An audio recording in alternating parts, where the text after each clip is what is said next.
DC, The Prince of the Underworld Chapter 1. Chapter 1. Get up, you brats.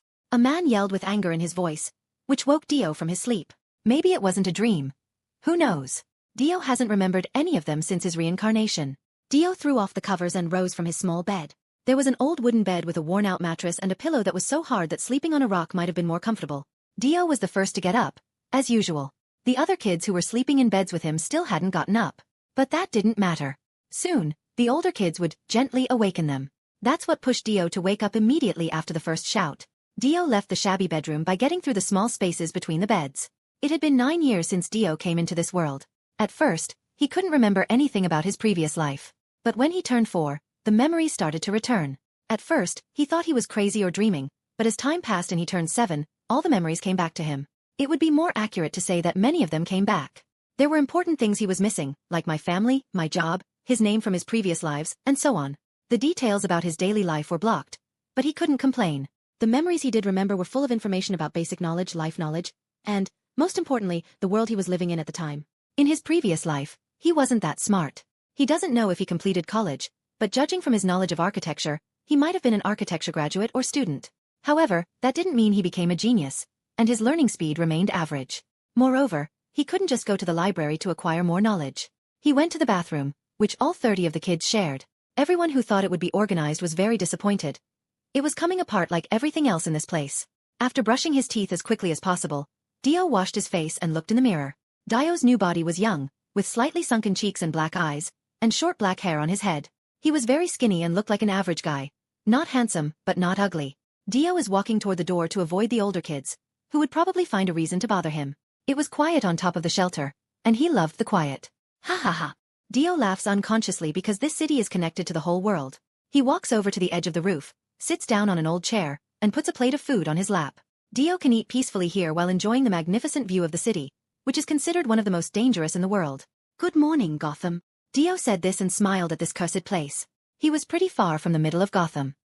He could see a few buildings in front of him, and some of them had been covered by fog and darkness. There are a lot of different sounds in the city, like police sirens, fire trucks, and ambulances. In addition, even though it is daylight, this evil city is always dark. The clouds are so heavy here that a sunny day is unusual. The way Gotham is built doesn't help its image, as Superman said in one of the comics he read. It's like someone built a nightmare out of metal and stone. When Dio learned which universe he was in, he cried for a whole hour. A reincarnation in one of their favorite worlds should bring a lot of joy to a fan. Of course, he was a bit happy, but he literally reincarnated in the worst possible place. Gotham is not the safest place for a child left without parents, especially in an orphanage located in a small alley in the East End, officially known as Park Row, but locals call it Crime Alley. Once this district was one of the richest in the city, but now after so much time has passed, it has become a haven for all the city's filth. On every corner, anyone can encounter prostitutes, killers, thieves, and other evil people. If he wandered too far from the safe zone, a fate much worse than death could happen to him. After finishing his breakfast, he went downstairs to return his tray and then went to the bathroom again to shower and change. It's almost time to go to school. All the younger kids gathered in their shabby uniforms and worn-out backpacks by the gate. There are a lot of tough things about going to school here. The lessons make Dio want to end it all, but revealing some of his knowledge right now would be the same as suicide. Ma, we're ready. One of the boys at the front of the line said. Faye Ma Gun, the old woman who runs this orphanage, always wears clothes that make her look like she's from another century and always has a sweet smile on her face. I see, John. Thank you for looking after your brothers. Now go or you'll be late. Ma spoke as she leaned on her cane and gently stroked the hair of John, who was the oldest of the children. As we walked out of the gates in a line, she called after us. Don't forget to fulfill your daily duties, children, or you'll be punished. Yes, Ma Gun. All the children shouted in unison, and Dio did too. The children can walk to school through Crime Alley without fear of being hurt because no one would be stupid enough to go near Ma Gun's shelter for boys who have gone astray. This place was meant to be a school to help criminals change, but Ma Gun is so kind that she takes in all the kids who are left alone near Crime Alley. The people here think Ma Gun is a saint because she chose to stay in this place full of sin. They're all complete idiots. They don't know that this nice woman is actually raising kids and training them to be good soldiers at the same time, and they all end up joining her criminal organization. For those who think like villains, this is a great idea. All the kids and teens end up loving Ma Gun, and she gets many new recruits. So they can go to school without risking becoming a corpse with a slashed throat. In the end, most people respect Ma Gun's image as a holy woman. The gang leaders here know her true identity and dare not start a war with her. They know many people will be there for her and guard her no matter what. In addition, she is in charge of a big part of the drug trade in this area. The thought of turning her into the police and using her to escape from this cursed place has crossed Dio's mind more than once. It's a crazy idea, a 10-year-old accusing a saint of something like that, and she has many friends, likely even inside the GCPD and among the Guardians. Dio does have an escape plan, of course, but it's going to be very dangerous. Chapter 2. Chapter 2.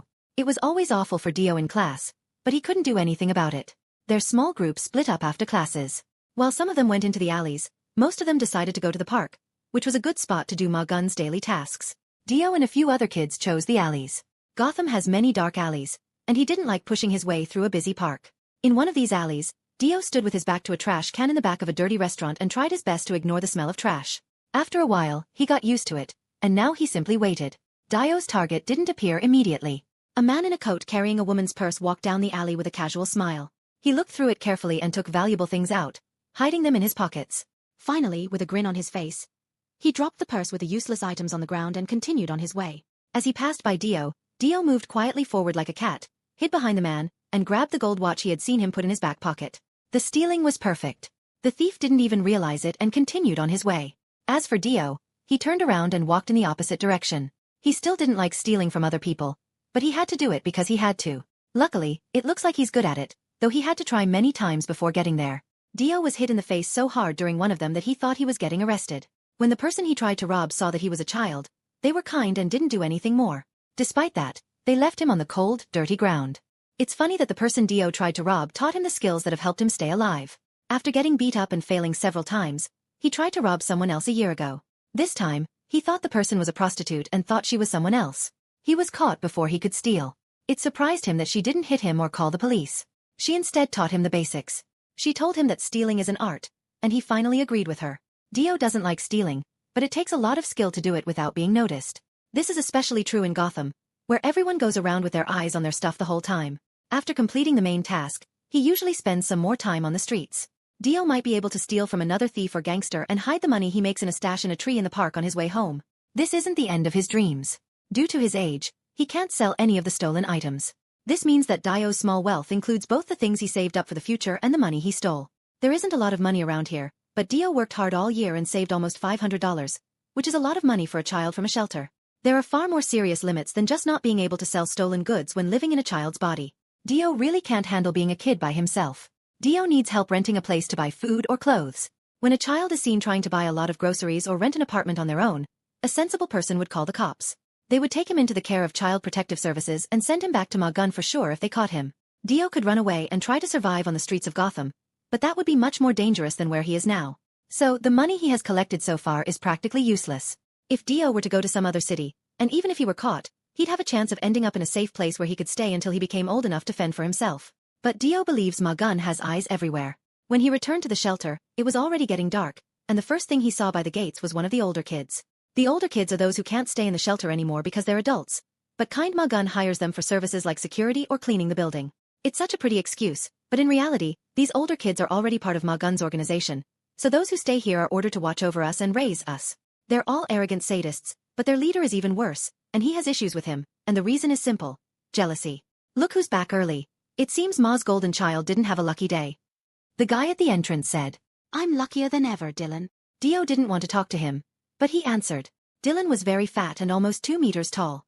The thing that made him stand out was his big stomach, which he got by stealing food meant for kids.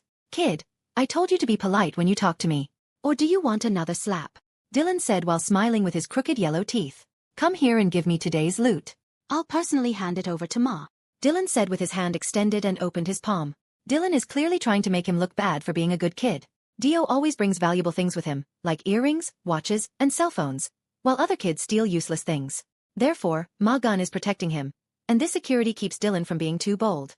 But it looks like he's gone too far today. "I'll personally hand over my task to Ma, just as I always do." Dio said it as confidently as he could and prepared to run to Ma's office. Dylan's smile fades, and his hand clenches into a fist. "You arrogant brat, I'm warning you. Give it to me immediately, or I'll flip you over and shake you until I get what I want." As Dio doesn't move, Dylan approaches him. Dio dodged to the side to avoid being caught and ran past him through the gates. He doesn't stop and starts heading for the door. Dylan turns and chases after him. "Stop, you little brat," he shouts. Dio doesn't listen to him, but he still stops, and he does too, as the kind lady who runs this place appears from the building's main entrance. Chapter 3. Chapter 3. After a few moments of silence, she looked at Dio and Dylan and broke the silence with a smile. "You're back already, little Dio?" she asked gently and shifted her gaze to Dio. The strange name Dio got in this new life is Diomedes Inwood, which was written on the blanket they wrapped him in when they dropped him off, but everyone just calls him Dio. "Yes, Ma, I got lucky with my daily work, and I made it home quickly." Dio answered and tried his best to talk and look like a child. "My little Dio, you always succeed. You're undoubtedly the most talented among all the children. Let's see what you brought me." Dio reached into his pocket, took out the gold watch, and handed it to Morgane. She immediately lights up with joy at his items. "Excellent work, my little one. Now, why don't you go inside for something hot to eat and a bath?" She patted him on the shoulder. "Yes, Ma. Thank you, Ma." Dio has to put on a happy smile when she congratulates him on the work and hopes he never gets used to it. Dio walks past her while smiling and enters the main door. He turned around and saw Dylan's angry glare, which didn't scare him in the slightest. After taking a shower, Dio heads downstairs to the cafeteria to eat a tasteless tomato soup served with hard biscuits. As usual, Dio gives the rest to a child who didn't finish their work and doesn't have food for today because they didn't finish their task. This gesture has become a habit for him and has earned the favor of many other kids. However, since he lacks the patience to talk with them, Dio avoids socializing. At least they leave him alone, which he greatly appreciates. Dio feels sorry for these kids, and if his plan works, he'll be able to help them. There's not much to do after school and Morgane's task. Usually, Dio comes to the shelter late and goes straight to sleep. But today, Dio must stay awake because he came home early to prepare for another robbery he planned to do in his own home. Morgane and the seniors will leave the shelter tonight and go to the border to get supplies for the next month. Since the drugs are so valuable, she always sends a big part of her force there to keep an eye on things. This place is almost always empty. She usually does business on different days of the month, but when Dio sees the seniors occupying themselves in the evening before, he knows it's time for her to do business. The only thing Dio couldn't figure out was the exact time of the deal. He wasn't sure, but it seemed like only Morgane knew. So, it could happen any time after dark, when everyone goes to sleep. That's why he needed to be alert and prepared. All of the kids and teenagers were told to go to bed at 9 o'clock at night. A few minutes later, the lights were turned off in the rooms, and only the hallways were lit, which was good for him. Just after 10 minutes, when all the kids were sound asleep, Dio heard someone walking down the hall. They were going away, and when the noise stopped, he got up and went to the window on the first floor. Dio saw the older people leave through the iron gates, enter a car, and drive away. As he expected, they all left, except for 2 older boys who stayed to guard the gates. Inside the building, there was no one but sleeping children. Dio moved as quietly as possible through the corridors. There were several rooms on this floor, and he didn't want to accidentally wake any of the children. On the first floor, there was an ordinary area.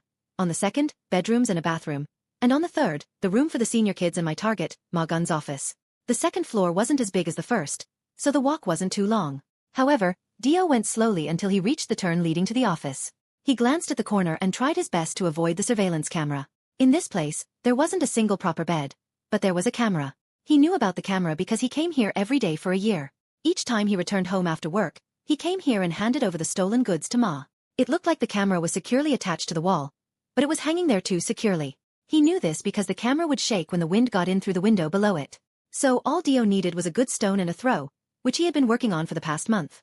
The throw turned out almost perfect. The stone hit the side of the camera, making it move without causing any damage, and now the camera was facing the wall. All that was left for him to do was slip through the barely closed door. What he thought was a big mistake was that Morgane never locked it.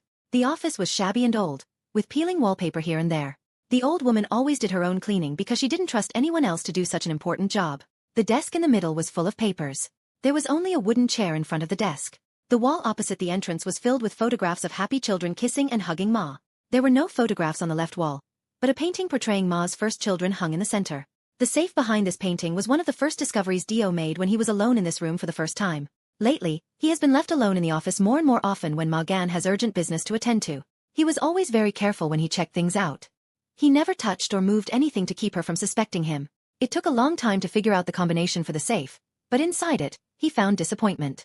Just birth certificates and legal papers, which is normal for places like this.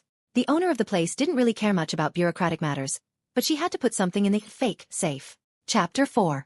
The real safe wasn't on the wall but on the floor.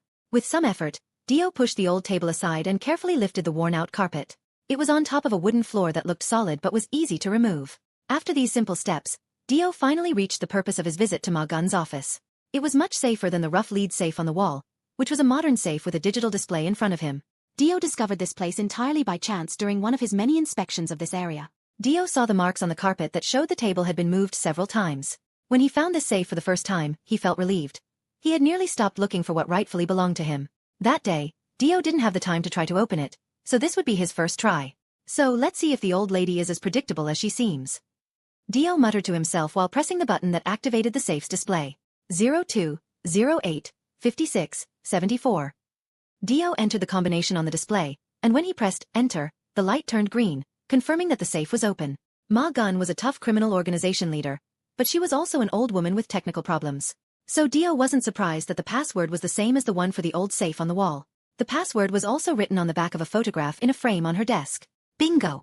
Dio whispered when he saw the contents of the safe. A number of piles of $100 bills. At first glance, it looked like there were probably $500,000 here.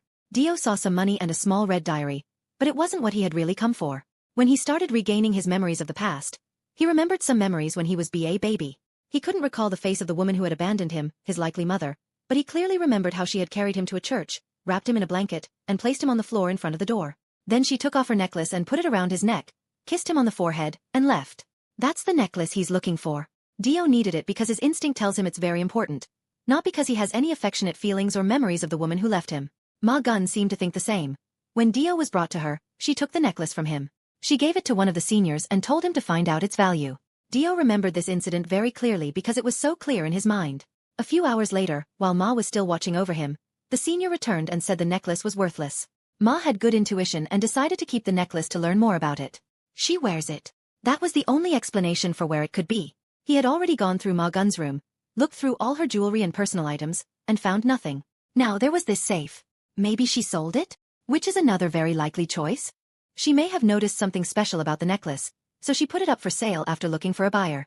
In any case, there's only one person who knows where to find it. Dio doesn't have the means to get answers from her. But let's get back to the safe. Dio decided not to pay attention to the money and open the small red diary. The old lady's writing was hard to read, but the information was clear, so he had no problem reading it. A list of dates, times, places, and weights in kilograms is written on the side. He didn't need to be a detective to realize these were delivery dates and locations where she received goods and then distributed them among Gotham's gangs. Dio flipped through all the pages until he reached the last one, where today's date and time, the location, and 2 more next dates are listed. He found a blank page, took a pencil, and started writing the dates from the beginning of the year. As Dio did this, he started to think of a plan. Dio is not strong enough to handle Ma Gun by himself, but he can find someone who is. Dio can escape and free the kids from this hell if he gets rid of her. The plan has always been the same. Only the method needs to change. At first, he was planning to escape, go to Metropolis, find good reporters at the Daily Planet, and use their help to publish a story about Ma Gun's shelter, which would solve the problem. But before that, he had to find his necklace. Now, he needs help to retrieve it, as well as someone he can trust to take down Ma Gun here in Gotham. The hard part is finding good cops in Gotham, which isn't easy, but it is possible. The problem is that if a child gives evidence in an investigation, it might not be taken seriously, especially if the evidence was gathered in a way that was not legal. In addition, he's more likely to talk to someone who fights for justice in the city. Someone who will listen to him and look into the evidence, if he can contact them. Luckily, Dio has a plan for how to reach them. There's only one person who can easily find them. Everyone in the city knows that when the signal lights up, he comes. So, all he has to do is turn on the signal and wait for Batman. Chapter 5. The idea of meeting Batman and actually meeting Batman are 2 completely different things. Of course, it's not an impossible task. Dio could create a noise to get his attention, but he's not Superman, and he doesn't move as fast as Superman. There's a chance he might not show up or won't make it to the drug deal in time because he's occupied on the other side of the city. Dio could go straight to Wayne Manor, but that would raise even more questions and suspicions. Dio doesn't want to lie to him, and he doesn't know if he can make Batman believe him. This guy is a genius. He can read him like an open book. So going to the police station and turning on the bat signal seems like the easiest way to find him. Then Dio can tell him the truth, so he'll agree to arrest Ma Gun and return his necklace. The urge to escape might not be needed if all goes according to plan.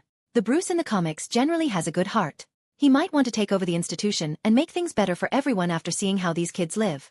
Dio won't deny that he's doing this partly to get to know him better, and maybe get a chance to train himself with Batman. Dio doesn't want to become Robin, but training with one of the world's greatest martial arts masters is a once-in-a-lifetime opportunity. However, that already breaks away from the original plan, and it seems more like a fantasy. But in any case, Dio needs to figure out the situation he's in first. After writing all the dates and places of transport since the beginning of the year, Dio closed the diary and put it back in its place. It's important to return everything to its proper place so that nobody can think he was here. There's still a long time until the next drug shipment, so there's enough time to prepare. In addition, Dio puts the pile of money away. It's a shame Dio can't take them for himself. They could have been a support for his future when he decided to buy his own house, Or perhaps for entering a good university. Ever since Dio realized that he had been reborn into the DC world, he had been wondering what to do with his life. Dio's not smart enough to be a genius and use that to become a hero. He also doesn't have a strong body or natural warrior abilities. Of course, he doesn't have any powers or cheats like the MCs from other fanfics he used to read in his world, who gained incredible abilities after their reincarnation. Dio isn't going to lie. Becoming a hero in this world sounds tempting. It's fine to do it one step at a time. When the chance comes up, Dio will gladly take it. All that was left for him to do was slip through the barely closed door. What he thought was a big mistake was that Ma Gan never locked it. The office was shabby and old, with peeling wallpaper here and there. The old woman always did her own cleaning because she didn't trust anyone else to do such an important job. The desk in the middle was full of papers. There was only a wooden chair in front of the desk. The wall opposite the entrance was filled with photographs of happy children kissing and hugging Ma. There were no photographs on the left wall, but a painting portraying Ma's first children hung in the center. The safe behind this painting was one of the first discoveries Dio made when he was alone in this room for the first time. Lately, he has been left alone in the office more and more often when Ma Gan has urgent business to attend to. He was always very careful when he checked things out. He never touched or moved anything to keep her from suspecting him.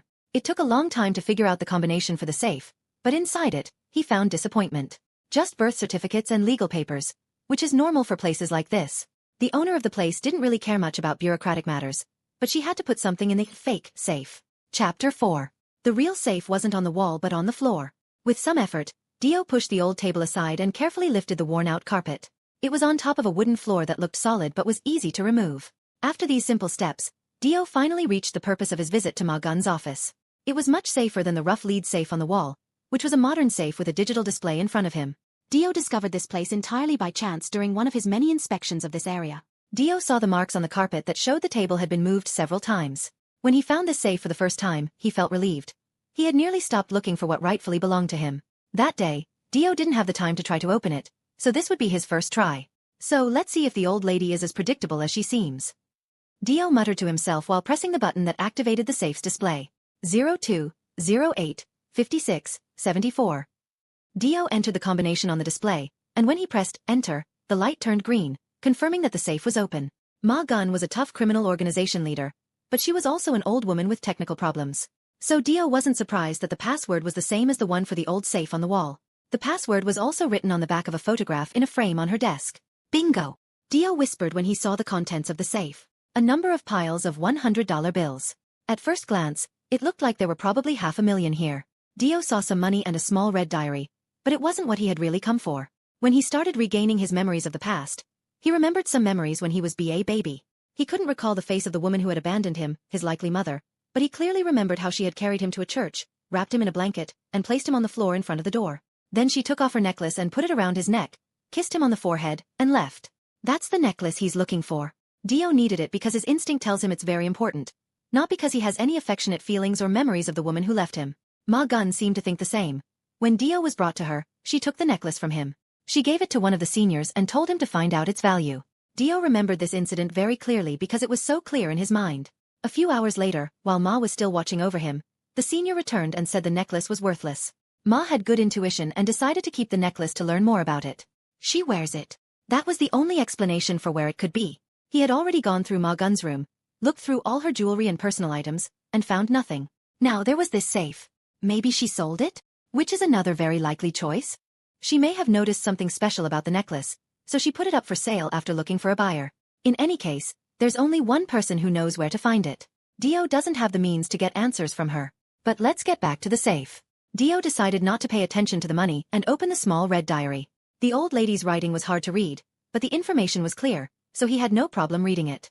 A list of dates, times, places, and weights in kilograms is written on the side. He didn't need to be a detective to realize these were delivery dates and locations where she received goods and then distributed them among Gotham's gangs. Dio flipped through all the pages until he reached the last one, where today's date and time, the location, and 2 more next dates are listed. He found a blank page, took a pencil, and started writing the dates from the beginning of the year.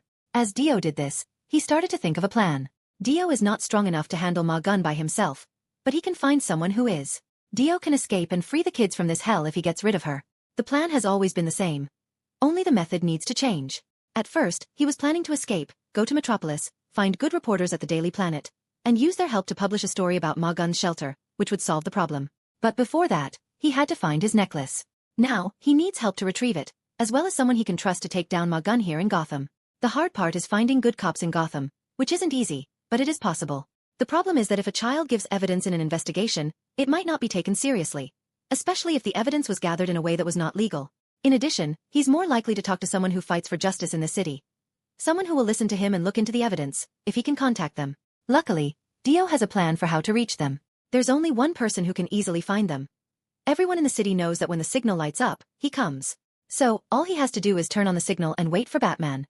Chapter 5. The idea of meeting Batman and actually meeting Batman are two completely different things. Of course, it's not an impossible task. Dio could create a noise to get his attention, but he's not Superman, and he doesn't move as fast as Superman. There's a chance he might not show up or won't make it to the drug deal in time because he's occupied on the other side of the city. Dio could go straight to Wayne Manor, but that would raise even more questions and suspicions. Dio doesn't want to lie to him, and he doesn't know if he can make Batman believe him. This guy is a genius. He can read him like an open book. So going to the police station and turning on the bat signal seems like the easiest way to find him. Then Dio can tell him the truth, so he'll agree to arrest Ma Gun and return his necklace. The urge to escape might not be needed if all goes according to plan. The Bruce in the comics generally has a good heart. He might want to take over the institution and make things better for everyone after seeing how these kids live. Dio won't deny that he's doing this partly to get to know him better, and maybe get a chance to train himself with Batman. Dio doesn't want to become Robin, but training with one of the world's greatest martial arts masters is a once-in-a-lifetime opportunity. However, that already breaks away from the original plan, and it seems more like a fantasy. But in any case, Dio needs to figure out the situation he's in first. After writing all the dates and places of transport since the beginning of the year, Dio closed the diary and put it back in its place. It's important to return everything to its proper place so that nobody can think he was here. There's still a long time until the next drug shipment, so there's enough time to prepare. In addition, Dio puts the pile of money away. It's a shame Dio can't take them for himself. They could have been a support for his future when he decided to buy his own house, or perhaps for entering a good university. Ever since Dio realized that he had been reborn into the DC world, he had been wondering what to do with his life. Dio's not smart enough to be a genius and use that to become a hero. He also doesn't have a strong body or natural warrior abilities.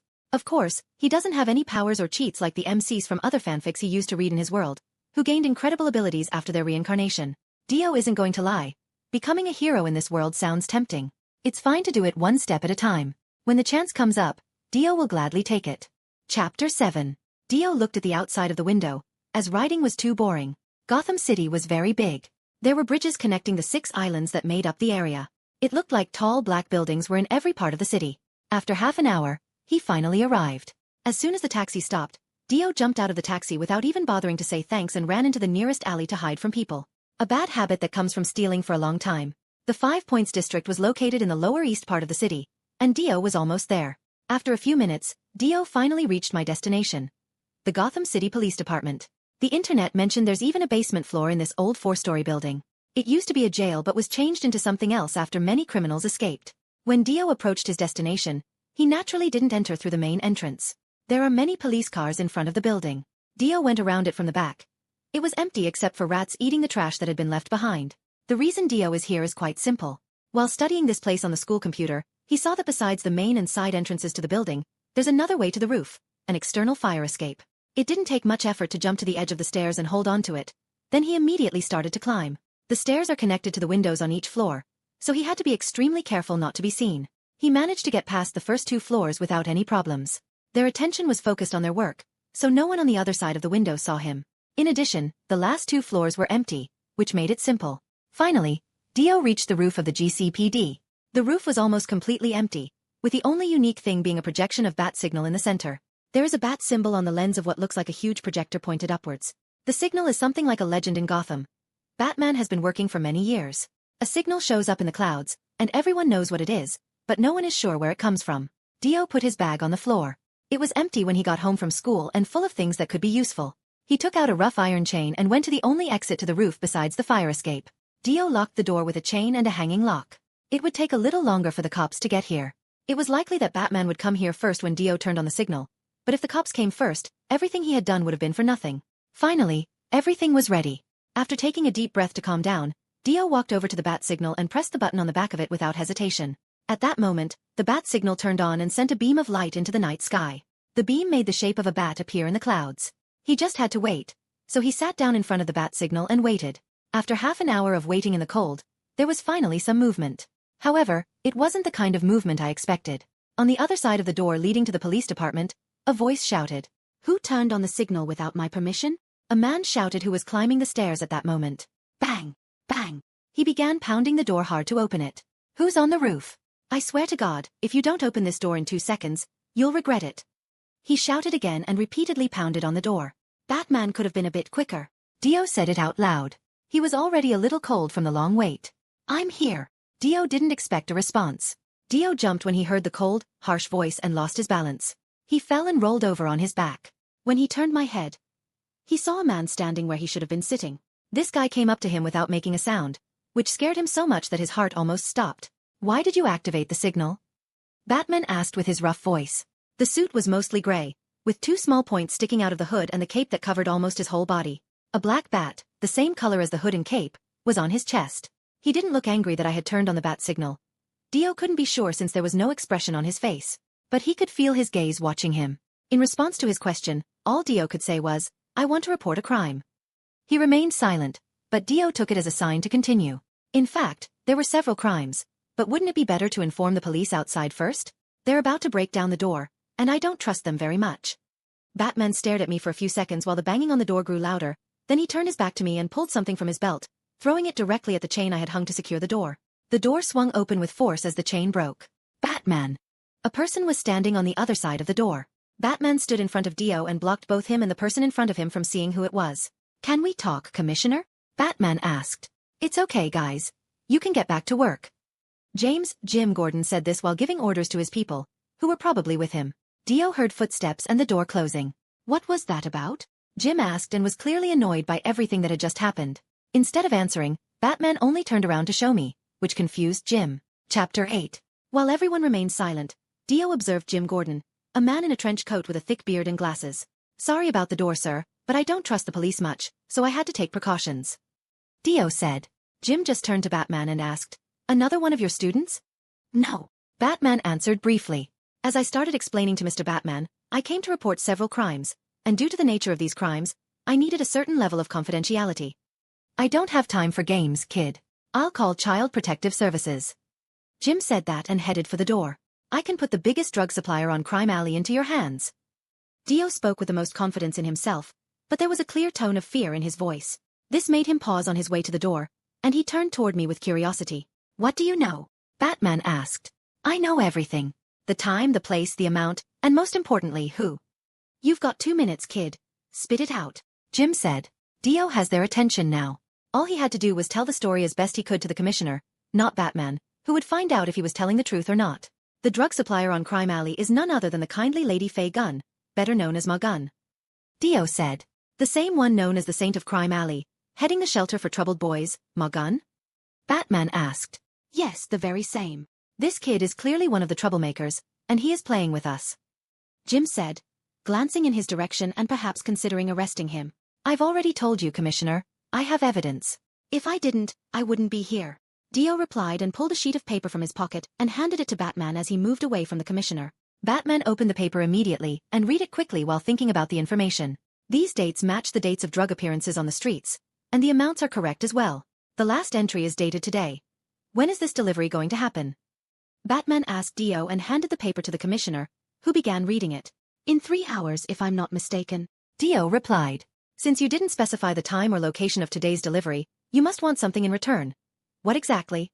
Batman asked. Ma Gunn has something that belongs to me. A necklace that my mother gave me, the only thing of hers that I own. If she goes to prison, the necklace will remain in the system because I have no proof that it belongs to me, and I won't be able to get it back legally. So, when you two go after her, please retrieve my necklace and give it back to me.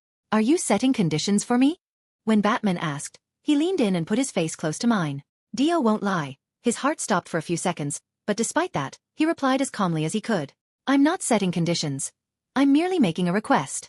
I want to get out of the life she dragged me into and save other kids. But a part of me can't just give up the only thing my mom left, even though I don't have any attachments to her. Batman seemed to accept that answer, then turned away from me and returned to the commissioner. Where are the original documents from which you copied this list? Batman asked. In the shelter, in a safe hidden on the floor. We need to secure an arrest. No Gotham judge will sign a search warrant without evidence. Jim said. Tell us the location, and I promise that if your necklace is there, I'll return it to you. Batman added. Dio trusted the Batman's word, so he gave them the exact location in the port where the deal was going to happen. The next problem came up before they could step aside. I'll call Child Protective Services about the boy. Jim said. You can't. Batman interrupted. Why? The Child Welfare Board oversees institutions like shelters, including the one he lives in, and it's quite likely that Ma Gun has connections there. So, what are we supposed to do with him then? Jim asked again, but Dio responded. Let me go back there. Have you lost your mind, kid? They probably already know you've escaped. No, if they had known I escaped, they would have reported it by now. Ma Gun uses some police officers to track down escapees, but she calls it using the law. Why do you want to go back? The commissioner asked and looked puzzled. Not that I don't trust you, but if something goes wrong and Ma Gun escapes, she'll realize I'm somehow involved if I don't return. You can try to protect me, but in the end, I'll end up in the hands of Child Protective Services. He's right, Gordon. It's better to send him back. Batman agreed with my arguments.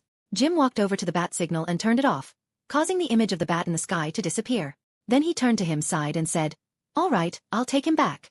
He'll have to find a way inside on his own, but I'll leave 2 trusted officers to keep an eye on him from a distance. They exchanged glances to see if Batman objected, but he had vanished just as silently as he had appeared, without making a sound. I hate it when he does that. Commissioner Gordon exclaimed loudly. It was kind of cool. Dio said. The ride back to the shelter was much calmer and faster than the taxi. Chapter 9. Just in case, he bent down to avoid being seen when they drove through the crime alley because a police car in that area is certainly a way to clear the streets. The commissioner brought 2 more police officers with him and informed them along the way. As they reached the beginning of Crime Alley, Dio convinced them that he needed to go the rest of the way alone. The 2 officers who were supposed to guard me were dressed in undercover clothes and followed me from a distance. When he got out of the car, Dio went down his usual path through dark alleys and got to the shelter just a little after Ma Gun and the seniors had left for their business. There were only 2 guards on the place, and they were both at the front gate. Luckily, the fence was not being watched by anyone. After climbing over the fence, it was easy to get inside through a window and get to his room. It was already dark, so no one noticed anything. A blanket was over an object that he could see on his bed. It seemed like Martin did a good job, so he calmly laid down on the bed and waited for good news. Dio doesn't know how, but he managed to fall asleep. Bang, bang, bang, bang. There were sounds that woke up everyone in my room and probably the whole orphanage. They sounded like gunshots and came from outside. What's happening? What was that? Let's check it out. It was outside. It was Dio who was the first to get up and walk over to the window facing the front of the shelter, ignoring the sounds of kids everywhere. Dio saw that the gates were open, but there were no injured or dead people on the ground. A group of kids gathered around him and wanted to know what had happened. A shout from the first floor provided an answer. Where is he? Where's Dio? The familiar voice of Dylan cried out. The boys who were surrounding him cleared a path so Dio could run. But there was only one way to the first floor. Down the stairs. Dylan showed up in front of me and started to climb up. There you are, you damn traitor. Dylan yelled at me. He looked like he had been through hell, with blood on his lip, dirty and bloody clothes, a bruised right eye, and a broken nose. It was clear that he had been in a fight. What are you talking about, Dylan? Dio asked as he slowly tried to figure out how to go down the stairs. There's no point in saying anything else, you traitor. I know it's somehow you who sold us out to Batman and the police. Are you out of your mind? How could a kid contact Batman? Dio asked as he walked toward a small plastic pot for plants against the wall. I told you there's no point in saying anything. You brat. I saw it with my own eyes when the Batman took the necklace from Ma Gun's neck and said it didn't belong to her. Batman cleverly set me up. He even allowed him to escape. There's no point in trying to justify himself. He wouldn't listen. Luckily, he was now close to the small clay pot with the plant, and Dio kicked it with all his strength. The pot flew towards Dylan's face, but to his surprise, he didn't flinch but raised a hand with a gun aimed right at him. Bang! The sound of the shot and the impact of the pot happened at the same time. He ducks as the pot hits him in the head, but he missed. Ah! A person behind me screamed. Dio turned around and saw that one of the kids had been shot in the hand. The kid was screaming in pain as he lay on the ground. He forgot that they were after him, but he couldn't do anything else. He wouldn't die from a shot to the hand, but Dylan would regain his senses in a few seconds. So, ignoring the pain in his leg from kicking the pot, Dio ran past him towards the stairs. You damn bastard! Dylan shouted after me. As he went down the stairs, he heard the sound again, and a second later, Dio felt the result. Ah! This time, the bullet hit his shoulder from behind, and he was screaming in pain. Dio tripped and fell down the stairs, feeling each step. He screamed even more when he was hit in the shoulder. I finally got him! Dylan shouted in sheer delight. Dylan! What the hell are you doing? Someone in a crowd yelled in response. Dio lifted his head from the floor and saw one of the older kids who yelled at Dylan, probably one of the ones left to guard the gates. Shut up, Rodriguez. After yelling back, Dylan ignored him and walked slowly toward me. The pain in his shoulder was unbelievable. Dio had never experienced anything like it. But thanks to a surge of adrenaline, Dio managed to get up, but only to receive a blow to the back of my head from the gun. Dio must have lost consciousness for a few seconds. He woke up after Dylan knocked him to the ground, left him lying on his back, and stared up at him. He pointed the gun at me again and smiled madly. Click! The gun was out of bullets. Damn! Dylan muttered and tossed it aside. It doesn't matter. It'll be more enjoyable to do this with my bare hands. Then he lunges and grabs me by the throat with both hands. This fully woke him up, and Dio grabbed his wrists, tried to push him away, and his legs hitting on the floor. Dio's resistance seems to amuse him, and he tightens his grip around his neck even more. The pain and lack of air make Dio forget about the shoulder wound. After a few seconds, Dio's vision starts to blur, but not enough that he doesn't notice his smile. I'm dying, and I realize it. But I'm also angry. Angry that I'm dying at the hands of such a worm like Dylan. How I wish I could grip his throat the way he's doing with mine. Then something happens. Dylan loosens his grip on my neck and gives him a bit of air. The smile that had been on his face, filled with happiness, becomes strange, as if he's seen something very frightening. Lying on the floor, Dio can't understand what's happening, but two shadows approach Dylan and grab him by the throat, just as he did to him. This makes him finally release Dio. After a few breaths, his vision fully returned. The first thing he realizes is that what's holding Dylan by the throat are two bony hands that seem to have arose from the floor around his head. These hands must be incredibly strong because Dylan started turning purple. Dio doesn't know if it's from blood loss or from Dylan strangling me, but Dio feels himself weakening, and a moment later, he slips into the world of dreams, possibly for good this time. Chapter 10. The Bat Cave. The entrance is in a cave under Wayne Manor. This cave is part of a huge network of caves that are all connected to each other. There is a huge operational base with everything the vigilante needs to fight crime in Gotham in the caves next to the main one, right under the mansion. There's a laboratory, a training area, a workshop, a medical bay, and even some living quarters. These features are all built right into the caves, and there are several exits that make it easy to leave by boat or even small plane. Start recording. Batman said to his giant bat computer. The main computer is in the main cave, and behind the computer is a staircase leading up to the mansion above. There were several display cases here with various Batman suits. It was all built around his car, the Batmobile. A man known as Diomedes Inwood, aged 10. During our first encounter, he displayed no unusual abilities, except for a remarkably sharp intellect, unusual for a 10-year-old. A camera hidden in Batman's suit recorded images of a shy child speaking to him directly, which appeared on the computer screen while he was speaking. The recording he was making now was his way of processing information and identifying potential issues. After we met and thought about the child's request to get back what rightfully belongs to him, I went to the location where the exchange was supposed to take place. The image on the screen changed, now showing Batman on top of a building. While Commissioner Gordon was taking the child to the shelter, which we both believed the safest place for him, I continued to observe that location until the time of the exchange arrived. The child's information was confirmed when a woman known as Morgan appeared at the crime scene, along with several other adults no older than 30. The camera footage from Batman showed the inside of the dock, where Morgan was talking to another man, with a group of people standing behind him. The conversation continued until the man opened one of the boxes he had brought and checked the goods inside. Once I was sure the shipment was there, I attacked. It was a quick and accurate attack. First, I created panic by destroying the lights above the platform. Then, using the darkness to my advantage, I silently disarmed those with weapons. After dealing with all who were armed, I focused on the rest, leaving the two leaders for last. After the fight ended, I personally removed the necklace from Morgan's neck. That was my mistake. He said the last sentence with a tone of self-pity.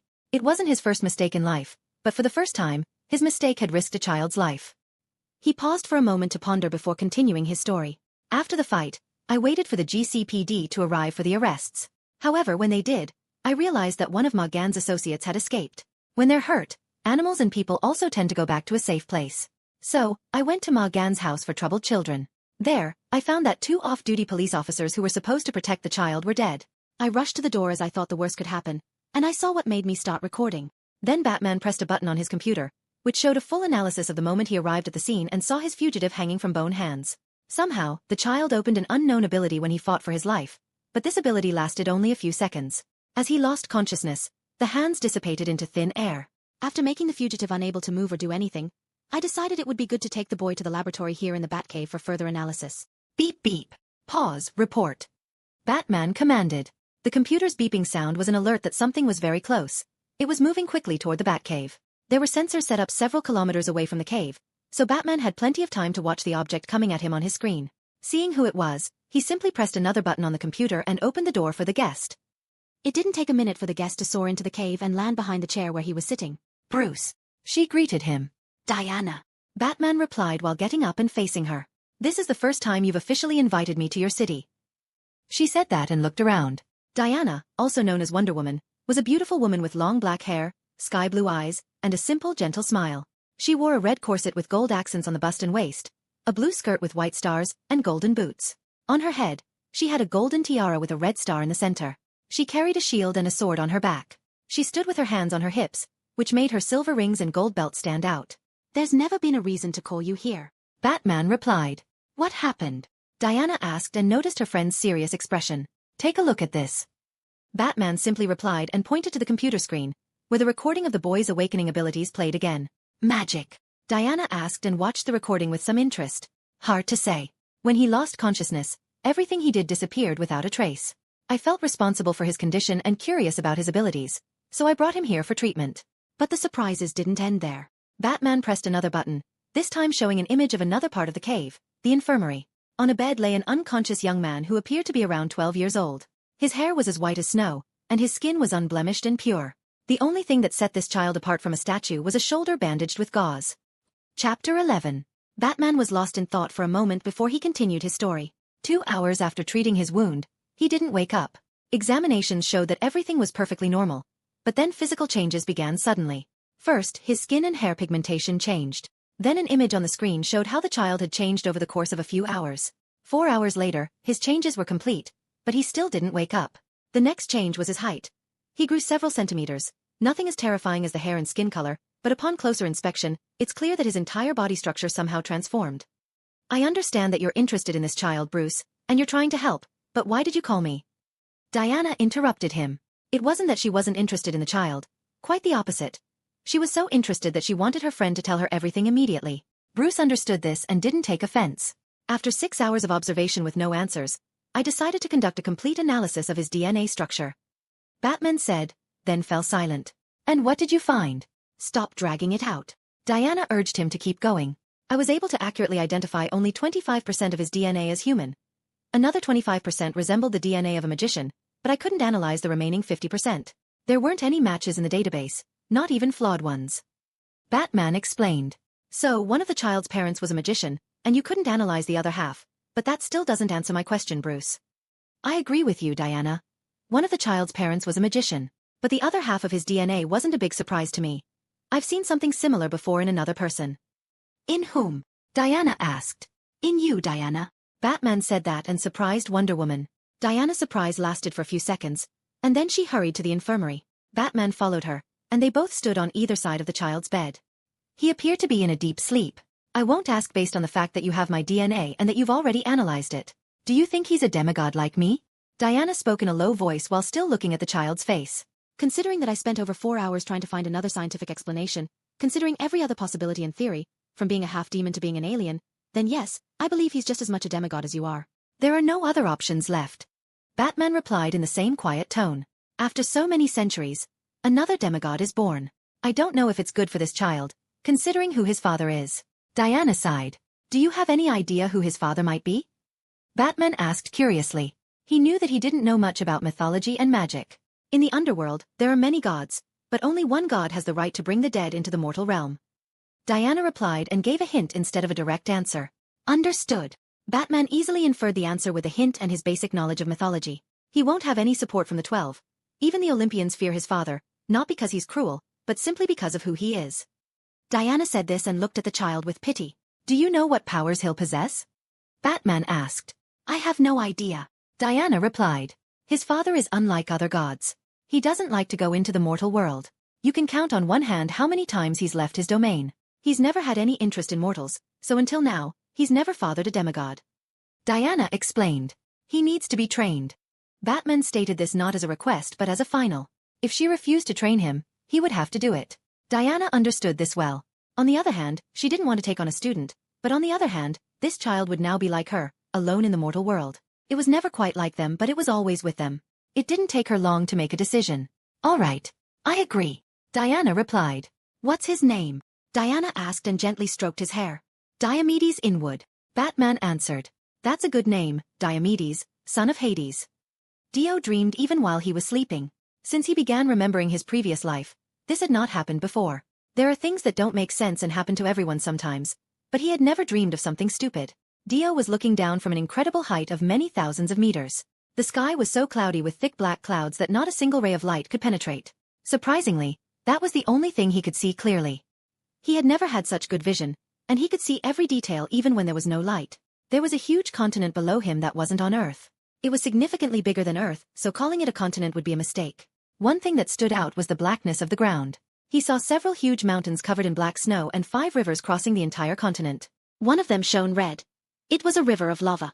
There were hundreds of buildings all over the place, but he was too far away to see anything but their black color. The only building he could see perfectly from this height was at the center of it all. A massive, majestic black castle. For some reason, he couldn't take his eyes off the castle. He also thought that someone or something was watching him. Then, an invisible force pulled Dio's body towards it. Unfortunately, the speed at which it pulled him didn't allow him even a glimpse of where he was. In the next moment, he had burst through the castle's black walls, and the invisible force stopped its pull only when Dio found himself in a huge, wide hall. He had seen many beautiful and amazing places in his past life, either in real life or in movies or TV shows. However, this place was the most beautiful of all of them. It took up as much space as 2 football fields. The paintings on the walls looked so real that even though he didn't know much about art, he could tell they were all masterpieces. The floor was mostly black stone, but there was a long blood-red carpet in the middle of the room. There was a huge Greek pillar at each end of the hall. These pillars went from the floor to the roof. They were black but had gold and other valuable decorations on them. Dio looked at the pillars until he reached the top. It was just as amazing as the rest of the building. It looked like the Great Hall at Hogwarts in the Harry Potter books, with all the stars and galaxies on it. Chapter 12. Finally, after a couple of minutes, Dio tore his gaze away from the surrounding light to clear his mind. Dio's body moved on its own. This time, he started moving gently and slowly along a long red carpet. When he stopped, Dio wasn't looking at this whole place. He was looking at a 4-meter-tall staircase with 2 thrones across from each other at the top. The throne on the right was different from the rest. He had only seen gold or black so far. The colors he saw were the result of the priceless gems that adorned them.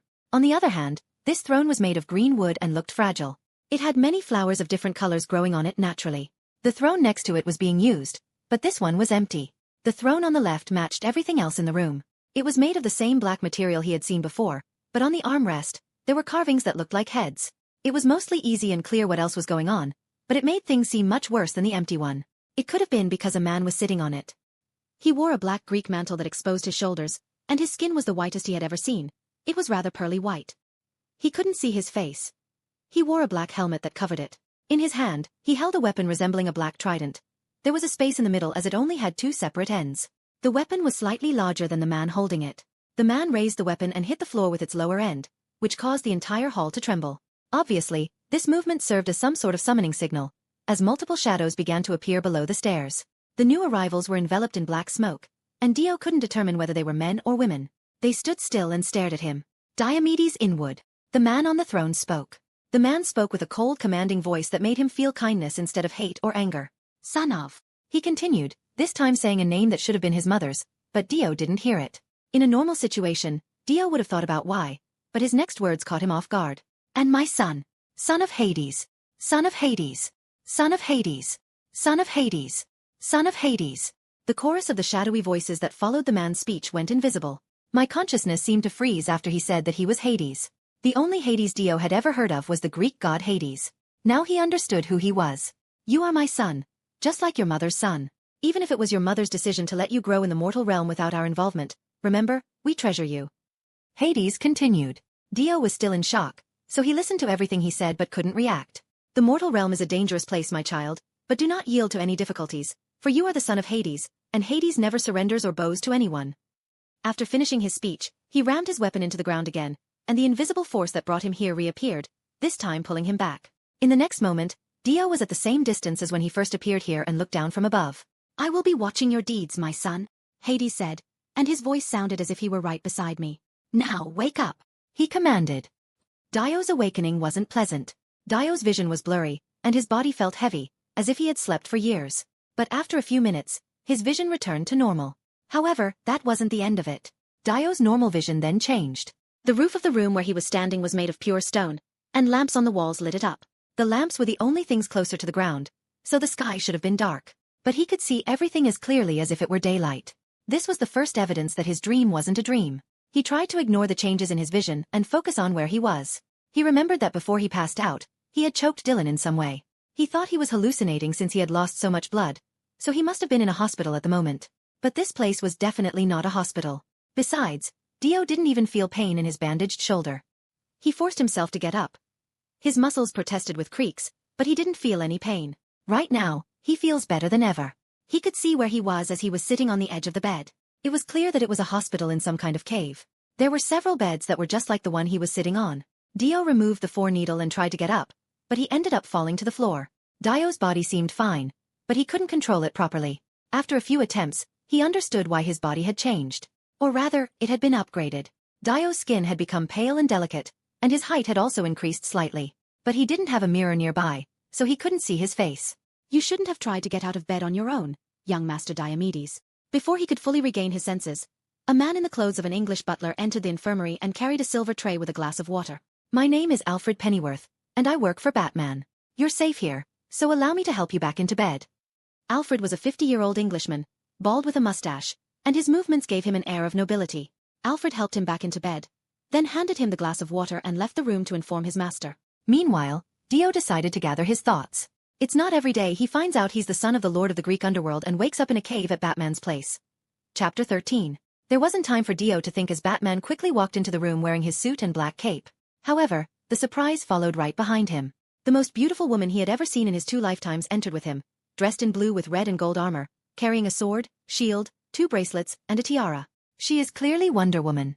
Thankfully, Dio is still a child and not a teenager with a bunch of hormones, or he'd be drooling over her right now. I see you've awakened. Do you feel any discomfort? Batman asked with his rough voice. I feel better than ever. Could you please tell me what happened after I lost consciousness? Dio asked. After you lost consciousness, I neutralized the attacker. Then the police arrived, arrested the attacker, and provided necessary assistance to the other children. Unfortunately, the attacker learned about you because of my mistake in returning what belonged to you. Batman replied and looked at my chest. Instinctively, Dio touched it and felt that there was something under his tattered hospital gown. He quickly pulled the necklace out from under his clothes. It was the necklace that almost got him killed, the only thing his mom or dad left him. Since he knew who his father was now, he didn't feel bad about the pain he had gone through to get that information. The necklace's cord resembled silver. It clearly wasn't made of silver. It shone brighter than ordinary silver. The pendant was black, a 5-centimeter piece of uncut black mineral, cold to the touch. It reminded him of the material from which Hades' throne was made. I analyzed the black metal and the pendant, but couldn't identify either of them. This black metal clearly piqued Batman's interest. As for the pendant, I don't know, but the metal is from the Underworld. Batman stood behind Wonder Woman, and she spoke for the first time. She had been quiet since the beginning of the talk and had only smiled at him. It's not rare there at all, but what you're holding in your hands is one of the few pieces on Earth. She explained. Batman frowned, not out of anger but because Wonder Woman had told him these details without first revealing who he was. They obviously already knew Dio was a demigod. Otherwise, Batman wouldn't have called Wonder Woman. She's an expert when it comes to mythological monsters and gods. Diomedes, I'd like to talk to you about your father. Batman calmly began. I already know. Dio interrupted him. There was no reason to keep his dream or vision a secret since they already knew who he was. You saw him, didn't you? Diana asked from behind me. Yes, I saw Hades and the Underworld. He also called me his son. He replied. I had a similar experience. Gods like to appear in the dreams of their children and be shown as loving parents. She said that and looked at Batman. Let's continue the conversation after you change. Batman said, turning and leading Wonder Woman away with him. Then Alfred entered the infirmary again with a set of clothes that he placed on my bed. I hope the style and size suit you, sir. Alfred said that and left. The second attempt to get up was more successful than the first, so Dio took the clothes left by the butler and headed to the bathroom. He stopped moving and stared at the mirror as soon as he walked in. Dio thought the only thing that had changed was his height and skin, but that was far from the truth. Dio's chubby face had changed into that of a teenager, symmetrical and handsome. But his eyes were still dark, but now they held more depth, like a black hole. The short hair was now straight and as white as snow. He hadn't seen Hades's hair because of his helmet, but he guessed his must be similar. Dio changed into the clothes that were given to him and looked at himself in the mirror. They were a simple black shirt and denim shorts. He moved slowly out of the bathroom as his body was still getting used to the rapid changes. When Dio left the infirmary, Alfred stood at the door and waited for him. Follow me, sir. Alfred said politely and walked ahead to guide him. Dio didn't know which part of the cave he was in, but they walked through a corridor of rough stone. After a few turns left and right, they stopped in front of a door that automatically opened when they approached it. Dio entered and found himself in a meeting room with only one table for 8. Batman and Wonder Woman were sitting in 2 of the seats. Have a seat. Batman said it without any emotion. Dio sat down across from them and waited for them to speak first. In the silence, he could hear the door closing, leaving the butler outside. You've shown yourself to be quite mature and level-headed, given your age, Diomedes. That's why I'll address you as such. You need to be trained. Batman said that and looked at me. Do you want me to become a hero? Dio asked, a bit excited. If you choose to become one, I want you to be trained because your abilities seem to be more than just physical, unlike Wonder Woman's. You need to be trained so you won't pose a danger to yourself and those around you. Batman added. Batman told me about your encounter when you were asleep. You have understanding and the willpower to do what you did. So, after you experience training, if you decide to become a hero, it seems like a good idea to me. Wonder Woman shared her opinion. You're going to train me? Dio asked her directly. Do you think there's anyone better for the job? She replied playfully. She was right. Not many people are capable of training a demigod, and the Amazons had trained her, making her one of the best fighters in the world. Dio won't lie. He likes the idea of becoming a hero, and if she wants to help me with that, why not? So, how do we start? Dio asked with a smile. Chapter 14. Dio thought his training would start immediately, but he was mistaken. He was excited but not in a condition to train. After agreeing to train him, Diana left and said she would arrange everything. Diana had to give him a place to stay so she could train me. Diana is a world-saving hero, and that takes time away from her personal life. She might not be able to take him into her home. The Amazons might not like him training the son of Hades, a god, especially since I am a man. Dio stayed at Batman's place as a guest for a few days. Diana mentioned that she needed some time to make plans with a friend who might be willing to watch him. At this point, Dio had to get used to his new life. Dio's body was perfect, even better than any other human body.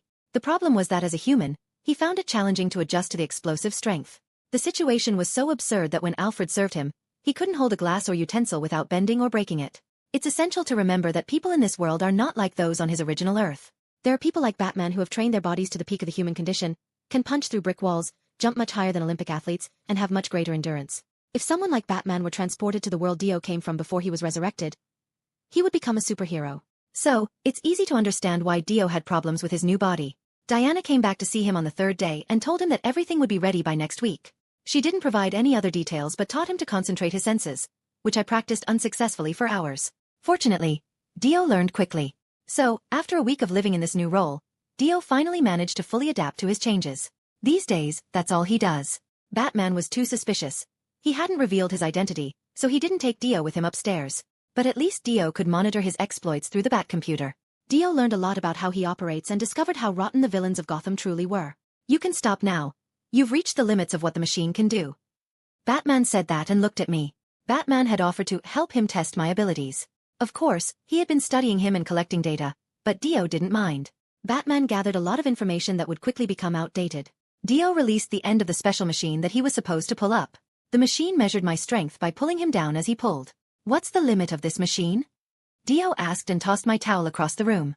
800 kilograms. Your strength is increasing every day. Batman replied, writing something down on his tablet. He was right. Dio's strength was growing every day, but at a slow pace. He probably won't stop getting stronger until he reaches adulthood. Now let's test your speed. Batman changed the topic and said. They were in the training room of the cave. This place was equipped with futuristic versions of the equipment anyone would find in regular gyms. Dio approached one of the treadmills, which didn't have speed adjustments. It was used only to measure running speed.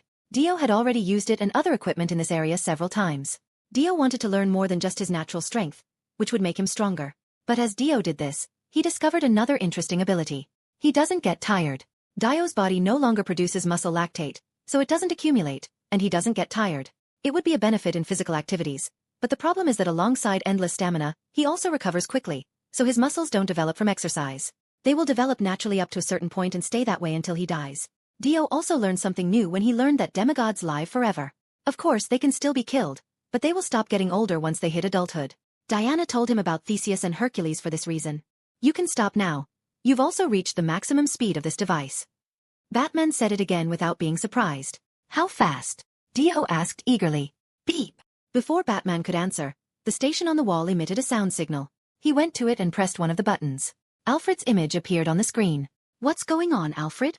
Batman asked. Sorry to interrupt your research, Master, but Miss Diana has arrived for a visit. Alfred said this while maintaining his usual polite tone. We'll be right there. After that, the two of us left the lab and walked through the cave's corridors. Batman and Dio were almost always silent, and if they talked about anything, it was only about him.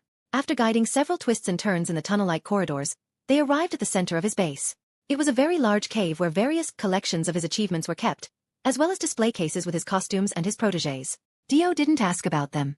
Dio knew there's Robin with his family, but it seems that the Teen Titans haven't officially formed in this world yet, as there's no news about them. The most astonishing thing in the cave was the sleek Batmobile. It was a low black car that was almost touching the ground. The engine compartment was very wide compared to regular cars. There are 2 seats in the back, where the trunk of a typical car would be. There were 2 black wings on either side of the rear, and in the center there was a rocket booster. Dio is not a car enthusiast, but this vehicle struck him as incredibly cool. They passed by the car and found themselves in front of Bat Computer, where Diana was standing. She was dressed in her suit. As usual, she looked at him with a soft smile on her face. Chapter 15. Glad to see that you've fully adapted to your body, Dio. Diana said to him. Batman told you everything already? Dio asked and looked at him. One of the conditions for releasing you from my guardianship was that you must be able to live in the world of humans without accidentally breaking someone's bones. Batman replied. In any case, it was an incredible feat. Getting used to your gift in such a short time. I thought it would take several more months. Diana replied that she was proud of this fact. She was not wrong. Dio got used to his gift very quickly and almost without help. It seems his case is quite unusual. Diana didn't awaken her abilities overnight like Dio did. Hers developed slowly from birth. So, she's always had them. But for some reason, Dio was late, and when they finally awakened, they grew quickly and reached his current age in just a few hours. Diana, now that you're back and I'm completely used to my body, is it time to start training? Dio asked hopefully. Yes, she replied with a smile. Finally, Dio exclaimed joyfully. But first, we need to go to your new home. She said something that calmed him down a bit. Oh well, you'll like them. They're the ones who helped me when I arrived in the world of mortals. RY. I don't have anything against being under the care of another family, but it could create some problems, so I'm a little nervous. Dio thought about it. When are we leaving? Dio asked her. Right now. She smiled again and pointed to the black bag on the floor that I hadn't noticed. What's this? Dio asked and looked at it. I took the liberty of packing your bag, Master Dio, Alfred said as he descended the steps leading to the cave's entrance. Thank you, Alfred. Dio said this to the kindest man in the city. You're welcome. Alfred replied with a nod. I really liked this butler. He was strict, polite, and kind. He was my only friend here, as the cave's owner left early every evening and busied himself with other matters in the morning. I don't want to sound boring, but what's my legal status? Dio asked and looked at Batman. After what happened at the shelter, Dio immediately ended up here. According to the news Batman told him, Ma Gun and her gang were arrested, which caused a big uproar in Gotham. Afterward, the government took over the shelter and started building another one for kids with much-needed money from Wayne Enterprises. The government was working very well because everyone was focused on this project. This means that the authorities probably want him. Don't worry, you're already registered as a protege of Diana's friend. Batman said. Thanks again. Dio thanked Batman, and he nodded in response. I don't mind being considered missing. Not that the GCPD were going to search for me or anything like that. There are some problems with not having legal status in the system. So, shall we go? Dio asked Diana. She nodded and started walking toward one of the cave's tunnels. Meanwhile, Dio took another look at Batman and said, Thank you for everything. He's not a talkative person. Dio could stand here pouring out endless thanks, but one sincere word was the best option. He never smiled, his face showed no emotion, but Dio felt that he had accepted his gratitude, so he looked at the butler who also took care of him. Thank you for everything, Alfred. You will always be welcome here in the future, sir. Safe travels. Alfred replied and politely nodded. Then Dio slung his bag over his shoulder and walked toward Diana. The tunnel wasn't very long, and there was no lighting, but that was no longer a problem for him. Soon, he heard the sound of falling water, and then he saw Diana standing at the end of the cave behind the waterfall. This path is usually closed. Batman uses it for guests who can fly. She said. We're going to fly? Dio asked. She just smiled at him, quickly grabbed him, and flew out of the tunnel through the waterfall. Oh! Diana started to quickly increase their speed and height, and Dio screamed in fear. It looks like Diana is enjoying the experience. Then they fly through the clouds quickly, and she slows them down as they fly. Look, she said. Dio was amazed. He can proudly say he didn't close his eyes out of fear. The fear was worth the view that was now before him. They were above the clouds, and the city below them could not be seen as the clouds were so thick. The only other thing up there besides them was a commercial plane flying in the opposite direction, several kilometers away. On the other side, there was the sun. The sun was yellow-orange above the clouds. Looking beautiful. Haha, they told me I had the same expression on my face when I flew for the first time. Diana laughed. They watched this beautiful spectacle for a few minutes. Can I speed up? Diana asked after a while. Yes, as fast as you can.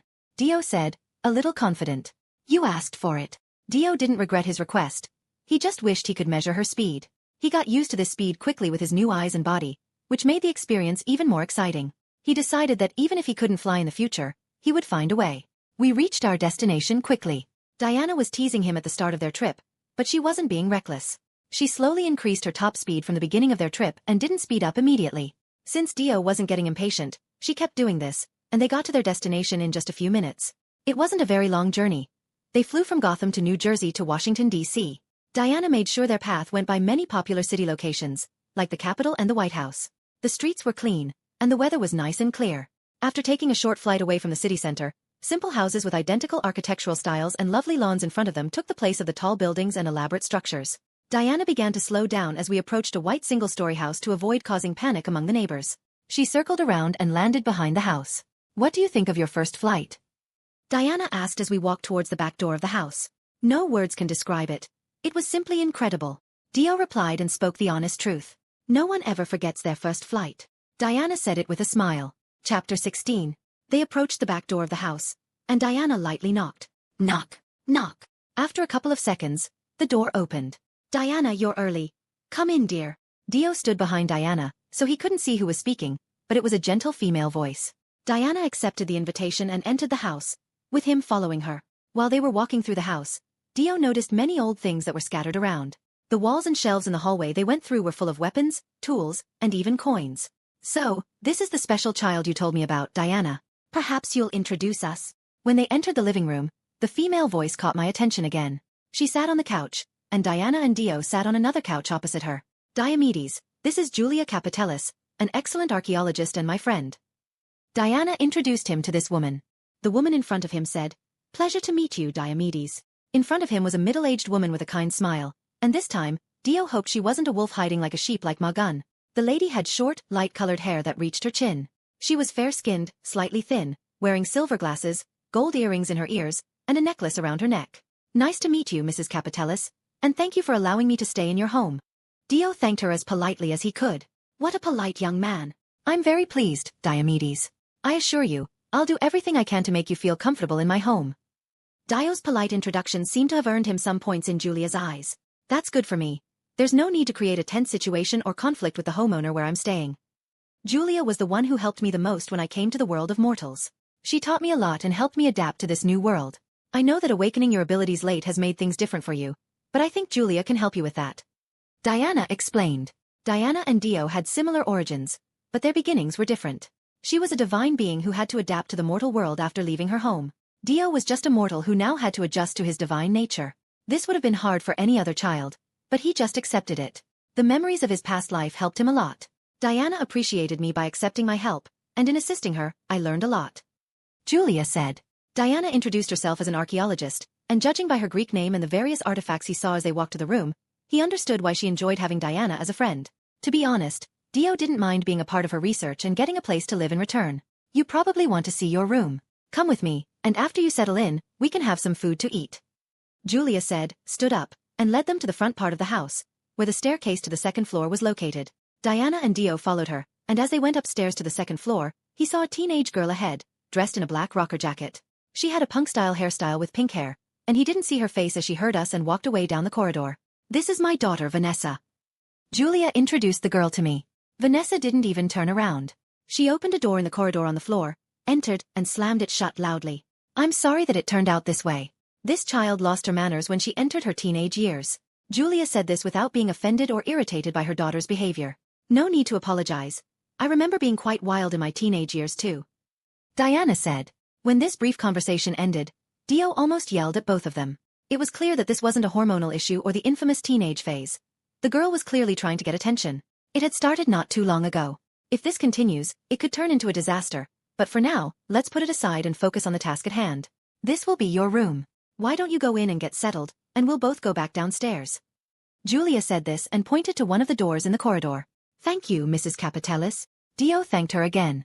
"Call me Julia, dear, or I feel old and frail," Julia said, and she and Diana began to go down to the first floor. When they left, Dio entered his new room, which was opposite Vanessa's room with skulls and a do not disturb sign. It was easy for him to hear the loud metal music she was playing, which she probably had on through headphones. One of the hardest things for him was controlling his super hearing. He hadn't completely mastered it yet, but he was able to block out the sound with a little focus. Dio's new bedroom was very simple: a bed, a wardrobe for clothes, a bookshelf, and a desk. What struck him the most was the group of books on the bookshelf. Dio had to study them in his free time. It was a small room, but for a child who had slept in a crowded room with many other kids, it was a little piece of heaven. After placing his few belongings in the wardrobe, he went downstairs again and saw Diana standing by the staircase. "You're leaving already?" Dio asked her. "I've been waiting for you. We both need to visit another place." She replied with a smile. "What about Mrs. Julia?" Dio asked, as he didn't see the host. "We're all having dinner together tonight to celebrate your arrival. She went to prepare it. But for now, I want to introduce you to someone, and I think you'll want to see your new training ground."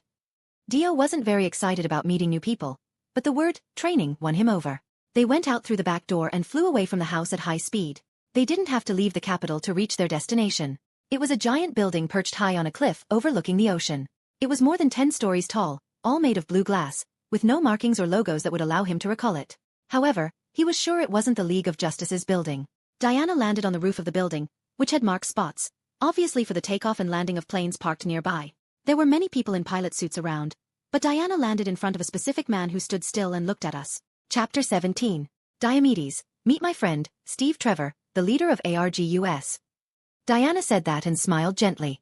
"My angel, when you call me a friend, it sounds like we have a secret affair."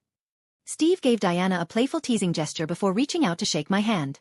"Pleased to meet you, Diomedes," Steve said. "Nice to meet you too." Dio also shook his hand.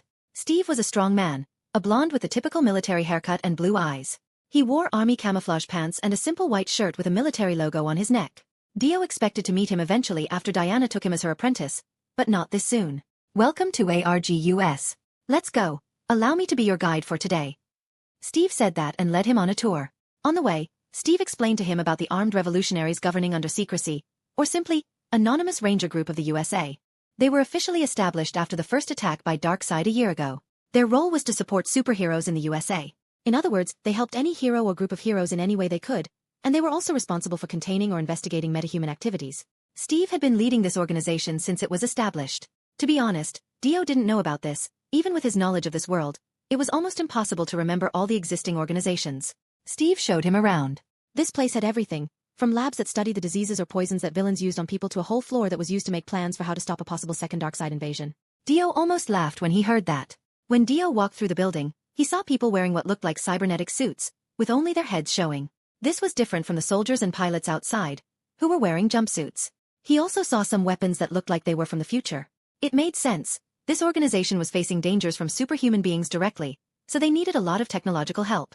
He saw drones going back and forth that looked like small planes. The technologies in this world were simply insane compared to his previous world. These technologies could easily kill him if he wasn't very careful. Finally, Dio was led into a room used for Diana's personal training. Diana was the one who got the most help from ARGUS, so it made sense that she had a few rooms here, even though she didn't seem to use them at all, since everything in this room looked brand new. "We'll train here. The room is strengthened, so we don't need to hold back." Diana said that and pointed to the setup. "When do we start?" Dio asked. "Tomorrow, but the schedule can change due to my duties. Steve will assist with transportation to get you here when it's time for training." Diana replied. "Thank you," Dio said and looked at Steve, who stood in the doorway. "You're welcome, buddy." Steve smiled in response. "Tomorrow, we'll start training with the sword and shield, and then we'll figure out what your unique abilities are and how to control them.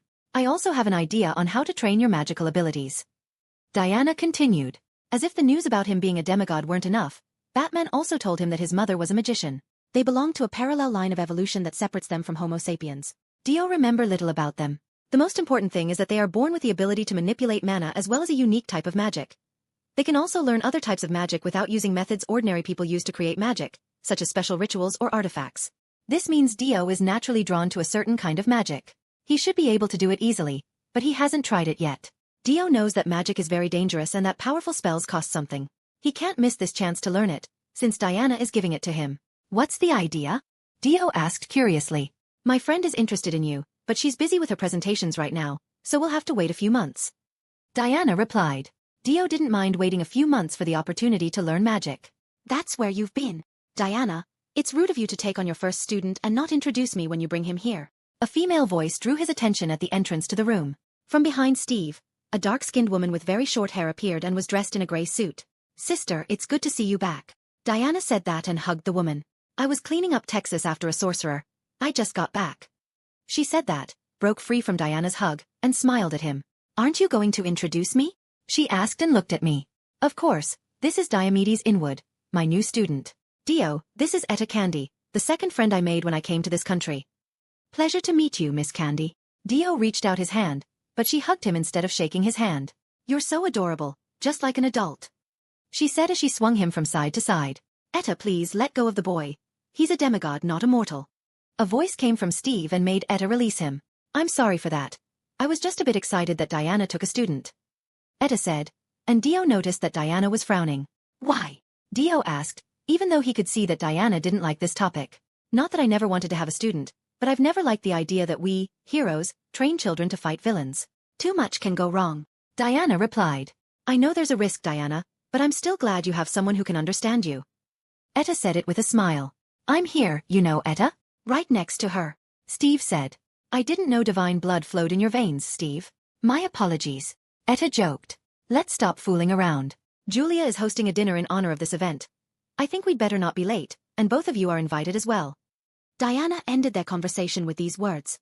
They left the ARGUS headquarters and headed to Dio's new home. Chapter 18. Left. Dio was caught off guard when Diana suddenly yelled. He moved his shield to his left hand without thinking, but the attack came from the right, hitting his knee and causing him to fall to the ground. Ah! Dio yelled in pain. Why didn't you defend yourself? Diana asked as she moved aside so he could stand up. She liked asking such questions when he did something wrong. Why did you suddenly shout left? Dio replied as he stood up. And why did you believe me?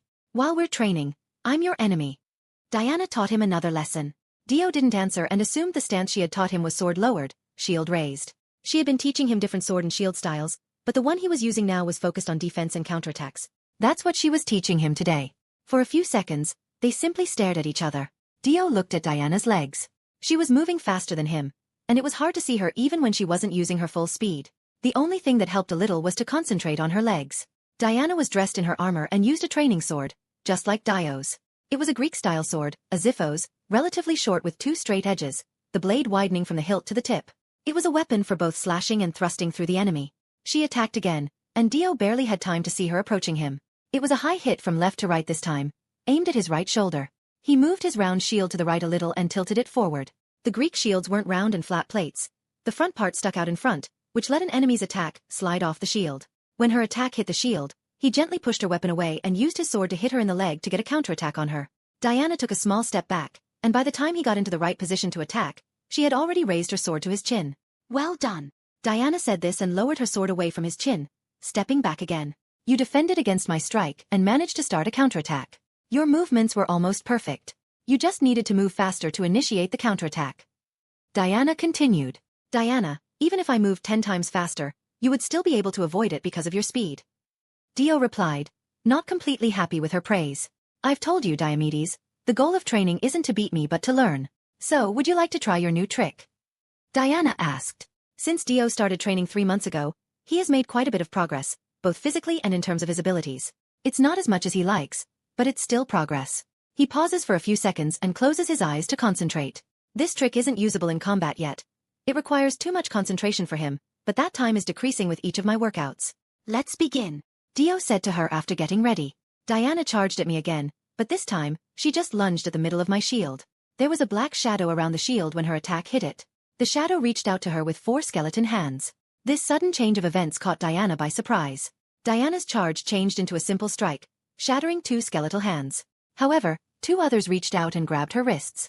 After raising his shield, he charged Diana with a lunge that hit her in the chest and knocked her back. At this moment, the skeletal hands vanished as if they were evaporating. Diana looked surprised, and Dio was happy that he had finally landed a hit on her during their sparring session. It might be a small achievement, but it showed his progress. Excellent strike, and the way you used your abilities was incredible. Diana said it with pride in her voice. Thank you, Dio replied and breathed heavily.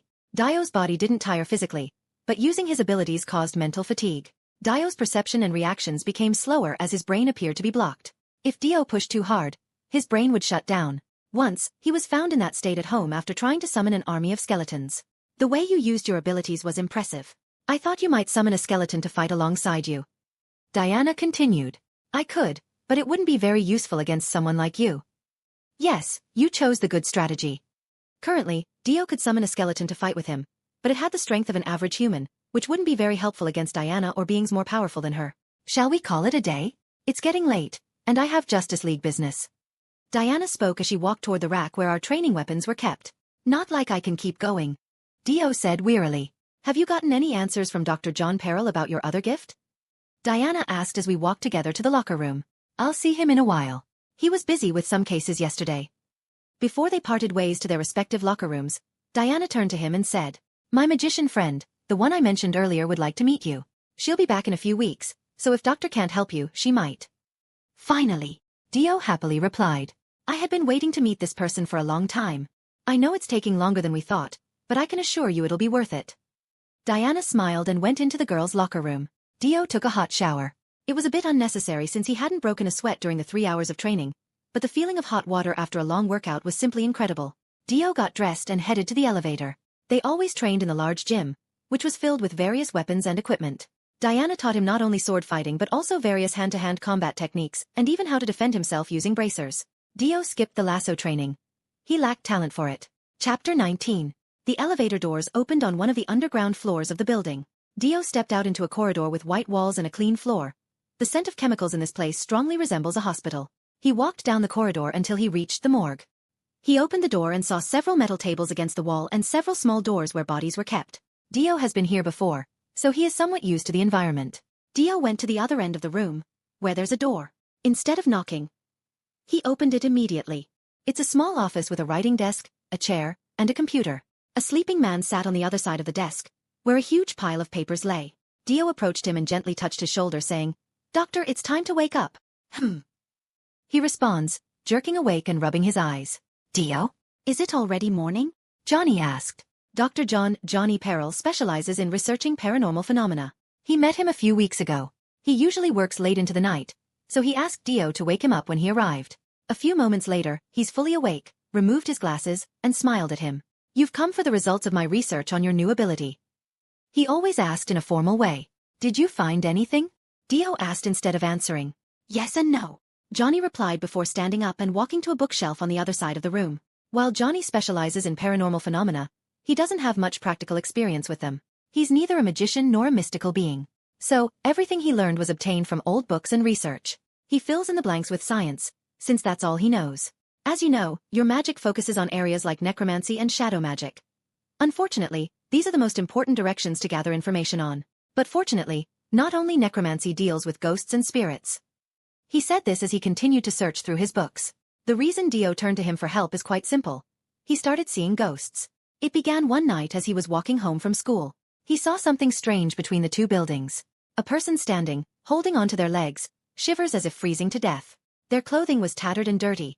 They were clearly homeless. Dio walked up to them to see if he could help, but they were shaking too hard for a summer day in the middle of the day. They would only say they were cold when he tried to talk to them. He chose to get medical help because he couldn't communicate with them. But when he turned around, he saw young people staring at him like he was crazy and asking who he was talking to. That made things clear. Dio looked all over the internet and finally found out about the homeless person who died from frostbite in the same place last winter. Dio has been seeing ghosts in different parts of the city ever since. There weren't that many of them, but they all seemed stuck where they died, like they couldn't move or even talk to him. He usually didn't ignore things, so he asked Dr. Peril to help him learn some mystical information about ghosts. I found it! Johnny exclaimed joyfully and approached him with 2 books in his hands. How's your ancient Greek? Johnny asked and offered me the first book. Almost nothing, but Julia is teaching me some languages. I can ask her for help. Dio replied and took the black hardcover book with unfamiliar words on the cover. Take this one too. It's more modern and scientific. Johnny said that and handed him another.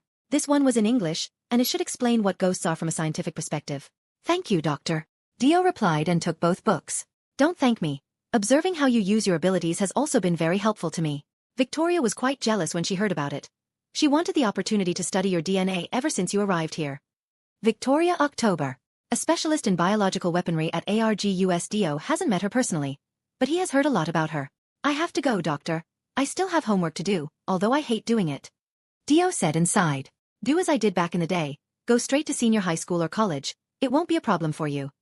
Johnny replied and returned to his chair. The doctor knew that Dio was smarter than his current class, so he always offered to let him skip a few lessons.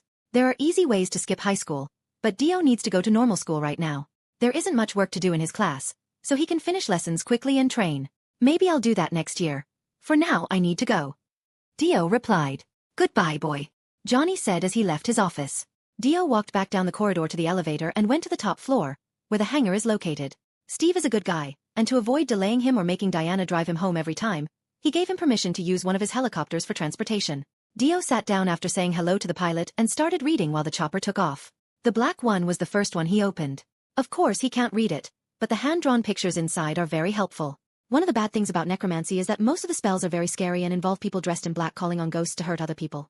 Dio is pretty sure that the book is a story about what ghosts are and how magicians use them to read through its pages. Dio's transport lands at the back of the house. The helicopter he was in was equipped with stealth technology, so no one noticed its arrival. Dio thanked the pilot and went into the house through the back door. Chapter 20. Dio was pretty used to this place after living here for a while. The woman who watches over him works at the Smithsonian Museum, so she doesn't spend much time at home during the week. On the weekends, she gives him her full attention. Diana knows a lot about Greek history, but Dio doesn't. When she found out this about him, she lost a bit of interest in him. When Diana suddenly said that he had seen the Underworld, it changed everything. She is now waiting for him to learn something new. That wasn't a big deal because Julia wasn't a bad person. She was just really into her work. Dio's relationship with Julia is good, but the same can't be said for her daughter Vanessa. From day one, he understood that everything she does is a cry for help. After a month of observing her, he finally figured out why. Julia spends a lot of time traveling, and when she's at home, she only does research or learns about Diana. This leaves Vanessa on the sidelines. This is why she was on a path to rebellion. So Dio tried to pay attention to her. In fact, he would be happy to have her as a friend. At first, it worked, even when her mom pushed me away until she learned about the Underworld. Dio worked hard for weeks, but it was all over in an instant. Now she won't talk to him, which is a lot worse than when she was with Diana. She still treats Diana like a family member by at least answering her questions and being nice. But she doesn't talk to me at all. Dio looked around the room and then went for the stairs to the second floor. But he stopped when he saw Vanessa sitting on the steps with beer cans around her. "Vanessa!" Dio called out as she looked at him. She was dressed in standard goth clothes, a black shirt with black pants, but her hairstyle had changed. She now had a blue mohawk. "What do you want?" Vanessa asked, and it looked like she was about to fall over. Dio walked up to her, placed down his books to free up his hands, grabbed her hand, made her stand up, and picked her up gently as if she were a princess. "Let's go to your bed." Dio said it soothingly. Vanessa mumbled, as she was already falling asleep on his chest. Dio easily carried her upstairs to her room, opened the door, and got a surprise. Dio was seriously expecting something like Dracula's dungeon, but it turns out her room is filled with pink plush toys and a few posters with Diana's image on the walls. Dio carefully laid her on the bed and covered her. He was about to leave the room when he noticed the diary. Of course, he wouldn't stoop so low as to read a teenager's diary, but one glance at the page was enough for him to read the one she left open, thanks to his enhanced vision. "Dear diary, Mom forgot my birthday again." There was only one line there. She now feels good about drinking at home and doesn't care about what will happen. Dio thinks it's time to ask Diana for help, as things are getting dangerous. Dio picked up a pen lying next to the diary, crossed out her words, and wrote his message. "Happy birthday, Vanessa. I hope you'll realize that your happiness depends not on others but on yourself." It sounds cheesy, but he's no poet. Dio left her room and returned to the stairs, where his books and her beer cans were lying. Vanessa's mom has already forgotten her birthday, so she definitely doesn't need any more punishment. After getting rid of the teenage crime scene evidence, he took his books and went to the second-floor shelves to look for an old Greek dictionary. Obviously, he didn't find one. So, Dio used what he had, a Greek dictionary and an online translator. There wasn't much progress, and when he said, slow, he meant 4 hours of translation and a lot of patience. It wasn't a perfect translation, but it was understandable. What Dio thought at first about the book turned out to be true. He worked on translating parts of a book about ghosts for 4 hours straight. There are different ways for a necromancer to use souls, but ghosts are not souls at all. It is natural for them to be born that way. They can't be created. A necromancer can steal someone's soul and bind it, but that doesn't turn the soul into a ghost. The book didn't provide any additional information on how they are born, but there were plenty of theories on the internet. The most convincing one was that souls end up trapped in this plane of existence because they left unfinished business on Earth. The good news is that they are almost harmless. According to the book, that doesn't happen often because some are strong enough to move things or take over human bodies. The book also mentioned that necromancers tame ghosts, not to use them in battle but to curse someone. It seems they can somehow make a ghost torment a person. That's a totally stupid use. If Dio had to use them, it would be for spying. They are perfect secret agents since most beings can't see them, and they are almost impossible to hurt. But their lack of intelligence makes that difficult. Even though these 4 hours of research finally suppressed my fear of ghosts, Dio still wanted to know what his abilities could do with them. Last time, when Dio encountered the homeless man, he didn't take any action because he was being watched. But now, knowing there's no danger, he can try. Then Dio waited a few more hours. It's not safe to do it before then. The clock strikes midnight after he spends 3 more hours practicing his magic and doing schoolwork. Finally, midnight. When Julia got home half an hour ago, she skipped the kitchen and went straight to her room. At this very moment, she is lying in bed and calling someone at the museum. Vanessa is still in her room, sleeping. When he uses his super hearing, he feels nervous and like he's doing something wrong. But that feeling quickly fades when he remembers that Superman listens to the entire world almost every day. Chapter 21. Dio put on a black jacket, opened his bedroom window, and jumped down from the second floor onto the grass. The window faces the left side of the house. There's not much here, just a short corridor and a white fence between Julia's house and the neighbors. Since it was night and the street was dark, Dio let the shadows wrap around him. Dio used to feel uncomfortable in the dark alleys of Gotham, where he committed his robberies. But now that his powers have awakened, darkness seems to be on his side. It hides him in every way possible when he's inside it. That didn't happen by itself, and Diana's increased senses can't find him when he's just standing there in the dark. The ARGUS also did some tests, and they say it looks like he's bound to the darkness in some way. Dio is not good at science, so if anyone asks why, he says it's because of his father. This city isn't like Gotham, where there's a dark alley around every corner. So Dio had to emerge from the darkness. He walked along the city's busy streets, where many people were strolling, meeting, or returning from work. It's still strange to him, this calm city. He's used to the night Gotham, where he could encounter a criminal or a thief on every corner. It didn't take long to reach his destination, the place where he saw his first ghost. There were others nearby, but he intentionally headed toward them. The man was still there, lying on the ground between the 2 buildings. There were no shops open in those buildings anymore. In addition, no one else was walking around, so it was a great time for a check. If someone did see him, they would probably think he was just taking a break or something. Dio stood facing the man and once again heard his weak voice. So cold, so cold. The man looked around 40, but due to his long beard, it was hard to tell. He just stood there, repeating the same words. He extended his hand and pointed his open palm at his head, about a few inches away. He used the same method as when he summoned the skeletons and relied on his intuition once again. The new sensations rushed over him. It felt like a strange connection. He saw the man's memories from a third-person perspective. His life story flashed before him at a very quick pace, like he had fast-forwarded it. Dio caught only a few moments, such as when he was an office worker, until he lost his job for some reason, and things got even worse. He lost his wife and then his home, forcing him to live on the streets. At this point, the memories slowed down and stopped in the normal flow of time, just moments before his death. He was in the same place he was now, with snow covering the streets. From the information he saw, the past winter had been one of the most powerful in the last 10 years. The man was trembling from the cold. He could feel his pain and loneliness. Then he died. The memories ended. He took a few steps back and pressed his back against the alley wall. It wasn't as mentally exhausting as summoning skeletons. Instead, he felt what he had felt before his death. Not only his physical pain but also his emotions. It wasn't a good experience, and he'll avoid such things unless necessary. "What can I do for you?" Dio asked aloud. "I really want to help him, but I don't know how or if I can." "So cold, so cold," the man repeated. Dio knew it might sound silly, but when he said it again, he instinctively took off his jacket and tried to cover him with it. By all laws of physics, the jacket stayed on the old man's body. Then he looked at Dio, and this time he saw clarity in his gaze. "Thank you," the man said. After these words, his body began to glow, and he disappeared with a flash of light, leaving his jacket on the ground. What the heck just happened? Dio involuntarily asked himself out loud. Of course, Dio didn't find an answer, so he turned and walked back home. After a while he found himself by his window and jumped, not too high, but enough to grab onto it and get into his room. Dio used his super hearing to check on the situation. Julia was still in her room, but she was already asleep. Vanessa was also in her room, but she wasn't sleeping. She was typing on her computer. It seemed that no one noticed him leaving. Dio laid in bed and thought about what had happened in the alley again. He seemed to understand why the ghost was at peace on his way home. Dio didn't remember anyone helping the man or trying to help him in any of his memories, not even the short ones. That's why all he needed to go to the next life was a simple helping hand. He thought that, but it could be something completely different. There's no point in thinking about it, Dio said as he tried to sleep by closing his eyes. It's very hard, as he never gets tired, but his habits are strong, and he falls asleep quickly. The next day was the same as the ones before it. He got up, brushed his teeth, took a shower, and did breakfast downstairs. Vanessa looked at him a few times while he ate, but Julia stayed quiet and ate while reading the newspaper. He probably didn't say anything to keep her from being embarrassed by the message he left for her. Then Dio changed his clothes and went to school.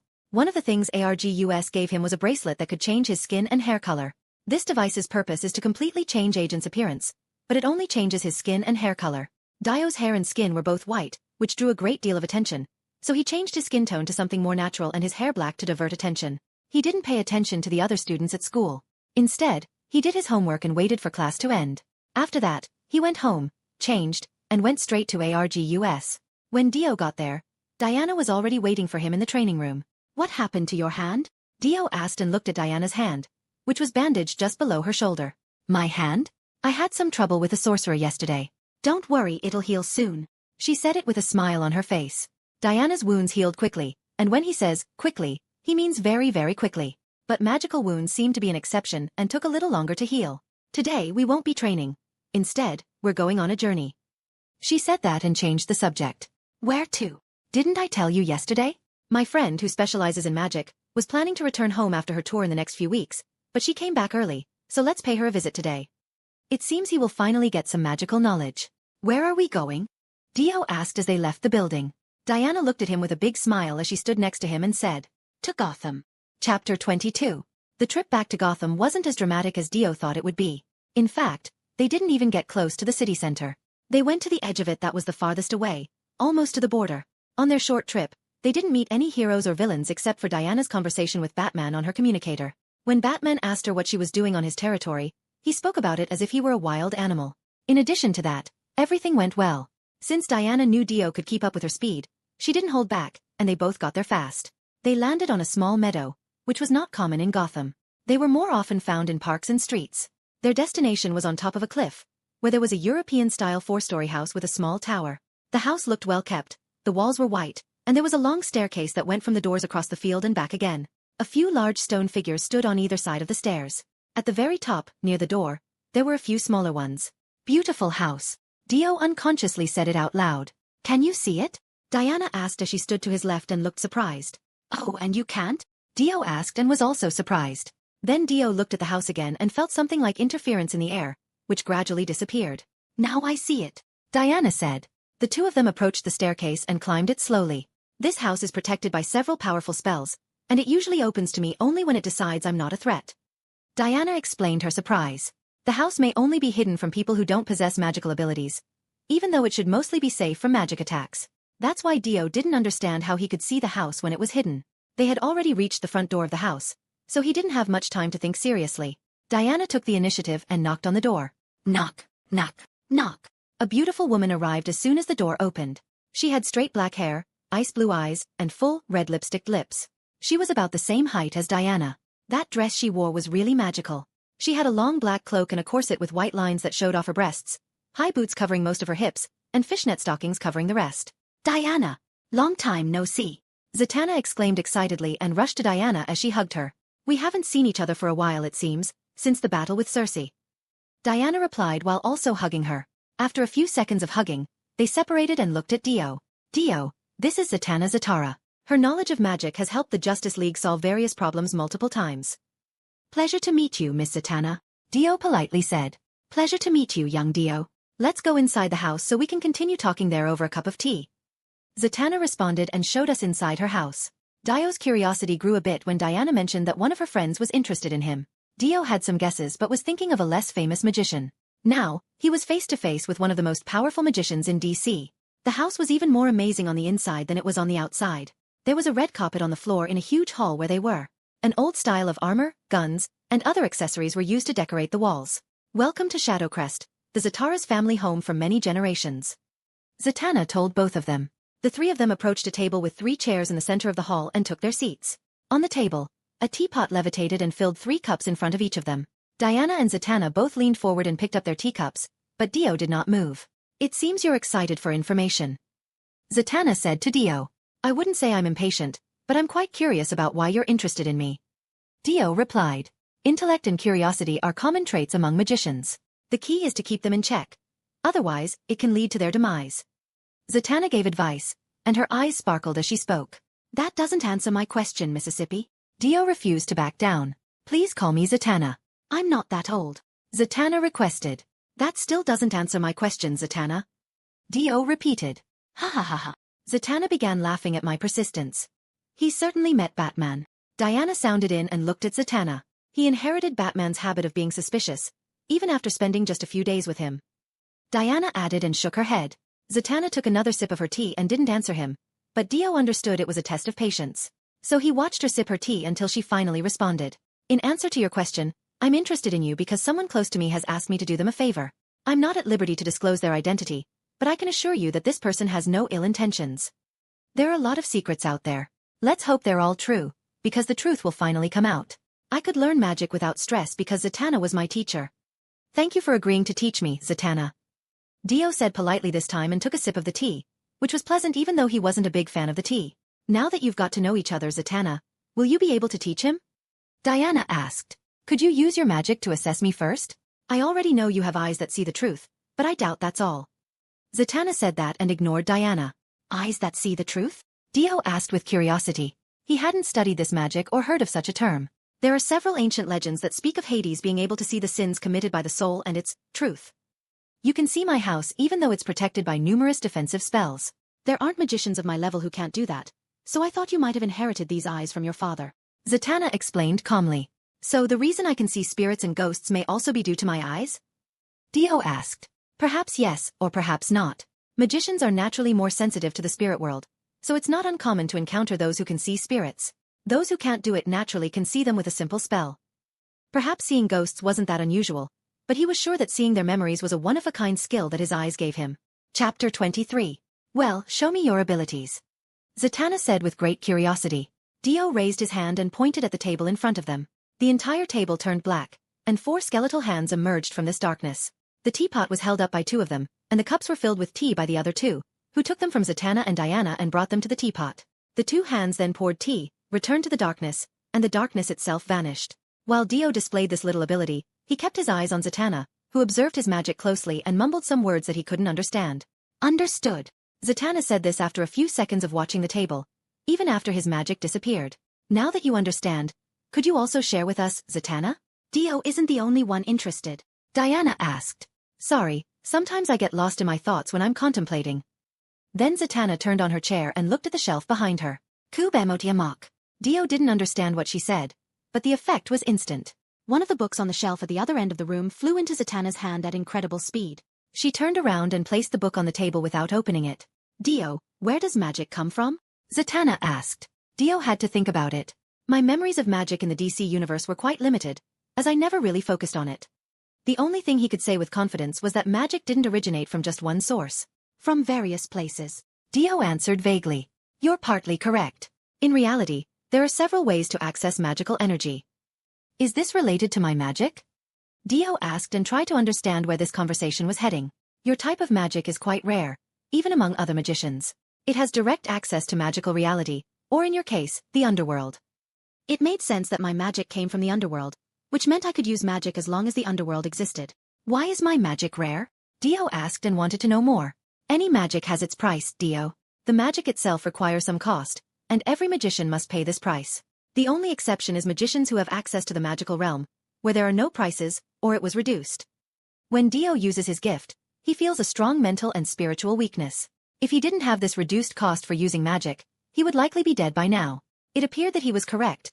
Experimenting and not properly training with magic could be extremely dangerous. Dio told me he gets tired when he practices his powers. He would surely die if he tried something powerful. Does that mean he's reached his limit? Diana asked and looked concerned for him. Not at all, Diana. Zatanna replied and smiled. What do you mean? Dio asked.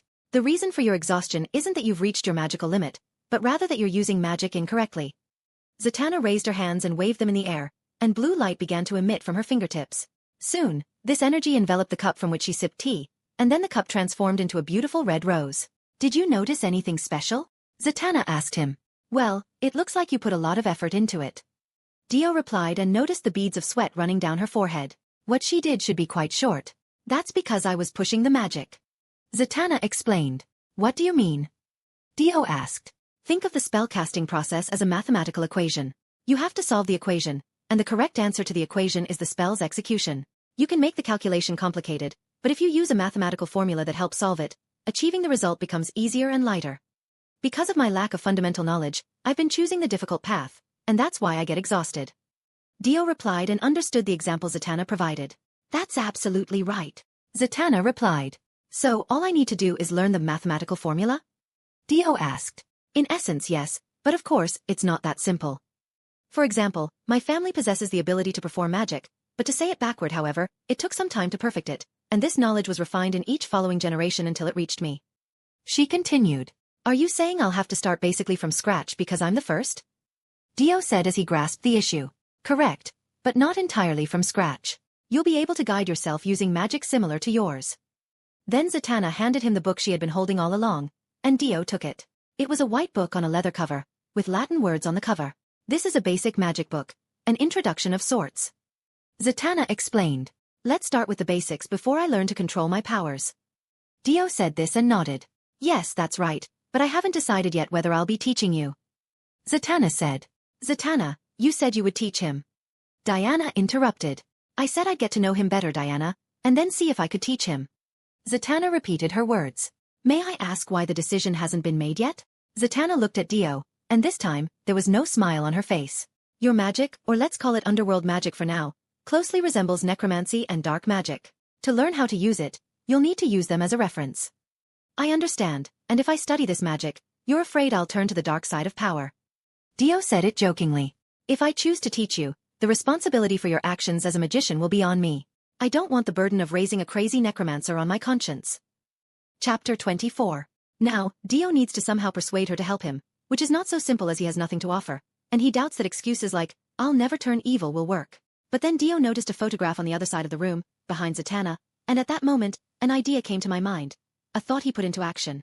Understood, Dio said. Then, Dio suddenly stood up from the chair and pushed it towards the table. Since you can't train me, there's nothing more to say. Let's go, Diana. Diana clearly found my behavior strange, but she remained silent and also stood up. Thank you for the tea and hospitality, Zatanna. Diana said. Meanwhile, Zatanna stayed still in her chair while the two of us made our way to the exit. Wait, aren't you going to try to persuade me again? Zatanna asked as she finally came to her senses. I can certainly try to come up with a bunch of reasons, but it would be a lie, and you understand that perfectly. Dio replied. Isn't that how people usually act to get what they want? Zatanna asked again and looked somewhat sad. I'm not going to lie. I don't rule out the possibility that I could lose myself studying necromancy, but that chance can be reduced if you become my teacher. Dio said. Zatanna stared into my eyes, and Dio held his ground. Then she closed her eyes and turned her body forward. He was a bit disappointed that his idea didn't work, but then she turned around and tossed the book he left on the table to me. Dio caught it in mid-air and looked at her again. Your lessons will begin tomorrow evening. I want you to have this book memorized by tomorrow, Zatanna said and turned her face to him. Diana and Dio tried not to jump for joy as they left the house with a big smile on their faces. She talked to him as we walked up the steps and onto the yard. That was smart of you to tell her the truth and not try to trick her. The people she had relationships with before broke up with her because they lied and manipulated her. True, I'm glad it worked out. Diana said it sincerely. There wasn't much information in my memories about Zatanna, but I knew she had a boyfriend in the comics, a magician, a trickster, and a liar named Constantine. A lot of paintings hang on the walls of her living room, and on a small shelf, there are pictures of her with Constantine. He could think they were still together, but his head in the photo was torn off, and Dio recognized him only by his unusual clothing. Dio thought that the reason they broke up was pretty much the same as in the comics. Constantine lied to her and did something stupid. He thought that she wouldn't agree to a request that wasn't completely serious based on these words. Let's head back. There's still time for some training. Diana said, picked him up, and flew toward the ARGUS headquarters. Hold on a second. We need to discuss something. Dio said to Diana when she increased her flight speed to almost maximum. Is there a problem? Diana asked and slowed down her flight speed. The problem isn't with me but with Vanessa. Dio replied. You're talking about her issues with her mother and you? Her relationship issues are just signs of the real problems, and one of them is you. Me? She was so surprised that she almost dropped me when she tried to look me in the eyes. Not just you. I'm also part of this. Dio began to explain. What do you mean? Diana asked. Dio told her the reason behind Vanessa's behavior. Diana didn't react well when she found out that she had become a part of the reason why someone she considered family was acting that way. I was stupid. I didn't realize that this whole problem was my fault. All I can do now is apologize to Vanessa for not understanding her feelings and try to make things right. Diana said it sadly. I don't think that's right, Diana. It is. Apologizing, yes, but it won't solve the main problem, the issue with Julia. I'm also going to talk to her and try to convince her to take time off from work to spend time with her daughter. It may slightly improve the situation. Then they stopped talking, and Diana continued to fly. Her smile disappeared, and she became thoughtful. I think Diana needs to step aside for a while to give mother and daughter time to be together, but I won't say that now. If Julia does indeed stop working and give some time to be with her daughter, the situation may slow down a bit, but I don't think it will completely solve the problem. It's not easy to forget years of neglect, but at least Vanessa won't be hurting herself as much for a while. The journey back to the headquarters went smoothly. just like the training. After that, he hurried home and immediately went to his room. Dio was alone, so he focused on his new magic book. The book was written in Latin and is well known, so it's easy to translate with the help of the internet. As Zatanna said, this book was all about the basics of magic, or even better, how to become a magician. The only spells in it were basic ways to manipulate energy, such as telekinesis and astral projection. The book also talked about different ways to meditate, which are meant to calm the mind and emotions before using magic. Magic is a living energy. It is influenced by the emotions of the magician who employs it, which can have negative effects. But if the user is able to harness their emotions, they can be used as additional fuel. However, meditation is better for a student who is still learning. The book also has a very informative section on the difference between magicians and sorcerers. The word magician refers to anyone who uses magic, not just people who are Homo magi, a type of human that evolved alongside but separately from Homo sapiens. On the other hand, sorcerers use artifacts to make their magical abilities stronger and lower the risk of casting powerful spells. The artifact they use has an enormous impact on how strong they are. Another type of magician is one with magical blood flowing in their veins, such as half-demons. The theoretical part was very interesting, but curiosity made Dio temporarily forget about it and focus all his attention on the useful part. Chapter 25. One of the benefits of not feeling tired is that Dio doesn't need to sleep, which means he can study the book all night and be fully prepared for the next day. Dio just needs to check if all this wasn't a waste of time in the first place. Dio crossed his legs over like it said in the book while sitting on the bed and started to focus to clear his mind before he did anything. After a while, he started to think about the magic and how to cast it. The book in front of him is his target. He had been trying for 20 minutes and was about to give up when, on one of his last tries, the book suddenly flew a few centimeters into the air. It's a small achievement, but considering he has only been learning for a few hours, he believed he had a talent for this. This form of telekinesis is an exercise in control. He can't imagine using it in combat. It requires too much attention and concentration, which he can't afford in a battle. There was a chance that he would use the astral projection spell, which separates the spirit from the body, but he decided not to. The book clearly stated that it's dangerous to engage in his own at the beginning. He might end up trapped on some astral plane, or some spiritual entity might capture his soul. Dio would have liked to spend the whole day training, but it's time to go to school. So he closed the book and put it aside. Dio left the room and headed to the bathroom to shower, and then, as usual, he went downstairs for breakfast. The breakfast went as calmly as usual. Julia was reading her articles while eating, and Vanessa ignored me. Oh, I forgot to tell you, I've taken time off from work. I thought of going on a trip, and since the school holidays are coming soon, why not take both of you on a journey with me? Julia said it unexpectedly. This was a big change. She had taken time off. Diana acted quickly. She said she would talk to Julia about the problem, and it seemed Julia agreed to try to help her daughter. Really? Can I come too? Vanessa asked. She was clearly excited, but she was trying hard not to show it. Yes, I've always wanted to take you with me so that you can learn about our ancestors' history, and now I have the opportunity. Julia confirmed and smiled at her daughter. Unfortunately, I won't be able to go. Dio spoke to draw attention to himself. Why? Julia asked. Diana found a special teacher for me, and she's a very busy person. She has already agreed to give her free time for my training. Besides, it's better for it to be a trip for mother and daughter. They have the time to reconcile, and they will have a better chance of doing it together. It's a shame, but I won't argue with that. I know how crazy heroes' schedules can be. Julia replied. The happy mood was short because of breakfast. After that, Dio went to school with the device that Argus had given him. However, when he opened the front door of the house, he saw an envelope on the doormat. He saw that it was handwritten and had his name on it, as letters are usually left in the mailbox at the front door. Dio opened the letter and read its contents. It was a short letter with an address and a meeting time written by Zatanna. Now, Dio had a meeting time, but the address seemed strange. It was not far from his house. Then Dio went to school and was almost too bored to die. Dio needed to go home, change, and then attend training with Diana. After that, he'll go to training with Zatanna. They've clearly organized his schedule. Today's training with Diana was more informative, as she focused on becoming a hero rather than learning how to fight villains. She began by teaching me the basics of first aid, then moved on to human physiology and similar races. There are many races in the universe, so knowing the most dangerous and famous ones is important. So, Dio returned home and immediately went to the address mentioned in the letter. Surprisingly, he saw the same house as when they were in Gotham. Zatanna's house can teleport. I'm beginning to love magic. Stop staring like an idiot at the house and come in. Zatanna shouted from one of the windows of the house. Dio approached the house, and the door opened by itself. He entered and followed the same corridor as yesterday, ending up in the living room. He saw Zatanna in the same clothes as yesterday and stood in the middle of the room. However, the room had changed today, and the furniture had disappeared, leaving a huge empty area. How was your first magical book? Zatanna immediately asked. It was amazing, Dio replied, as he was unable to hide his excitement. Have you tried anything else? Zatanna asked while still scrutinizing me. Only telekinesis. I was afraid to try astral projection without guidance. Now I feel this was a test, so I answer honestly. It seems he made the right choice again, and when he gave his answer, her emotionless face softened. You passed the second test. Zatanna said. Okay, but could you tell me what it was? Dio asked. You know, a lot of new magicians end up hurting themselves by trying to cast spells that are too advanced for their level of experience. It's usually because they don't have enough knowledge. Are you saying that if I had tried astral projection, the same chance would have happened to me, and you gave me the book knowing this? Maybe learning magic from Zatanna isn't as safe as I thought. Instead of answering, Zatanna started laughing. After a few seconds, while still chuckling and seeing that Dio was still serious, she stopped and replied. Of course not, you silly. The book is enchanted. If you had tried to use projection near it, it would have sent me a signal. Should I continue studying the basics? Dio asked. Of course, and then we'll move on to studying the most commonly used forms of magic. I thought I should focus on my own magic. Zatanna didn't answer. She just smiled, opened her arms, and said it out loud. Motmok Scubll. All books come to me.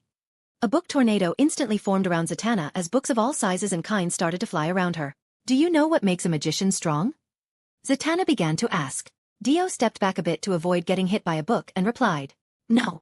It's their adaptability. A good magician learns to master their magic, but a master not only masters their own but all others. And after such a spectacular demonstration, Dio will finally begin studying magic. Chapter 26. 3 years had passed since the beginning of the training, both physically and spiritually. A lot has happened in the last 3 years, but only 2 things are important enough to talk about. The first was Dio's magical training with Zatanna. When she told him they would start studying a bit of everything, she wasn't kidding. He spent literally a year just reading about various branches of magical spells. In the beginning, he agreed with Zatanna that a magician should have a lot of knowledge, but his patience was truly tested during that year. He almost went against her orders to try to improve his magic on his own, but he didn't do it, or else he would have failed another of Zatanna's tests. Finally, after a year buried in books, they began to study what he could do, which wasn't easy. Dio started by learning mystical arts similar to his power, such as necromancy, voodoo, and curses. It was hard to learn necromancy and voodoo as they are so different from each other. He found studying curses to be rather easy because they are extremely similar to necromancy. He had already mentioned that he found necromancy to be pretty dark for him. He learned a lot of spells, but he never tried to use any of them. The same is true of voodoo. It's not a dark art, but it depends on the lower deities, and at the moment, he's not particularly confident in negotiating with gods right now. Now, curses were a nice and pleasant surprise. He could now curse someone to die, or he could simply curse them with bad luck. However, he needed to make an offering of equal value in order to make a curse strong enough to kill. It's only the cost of small curses that he can handle without feeling guilty about them.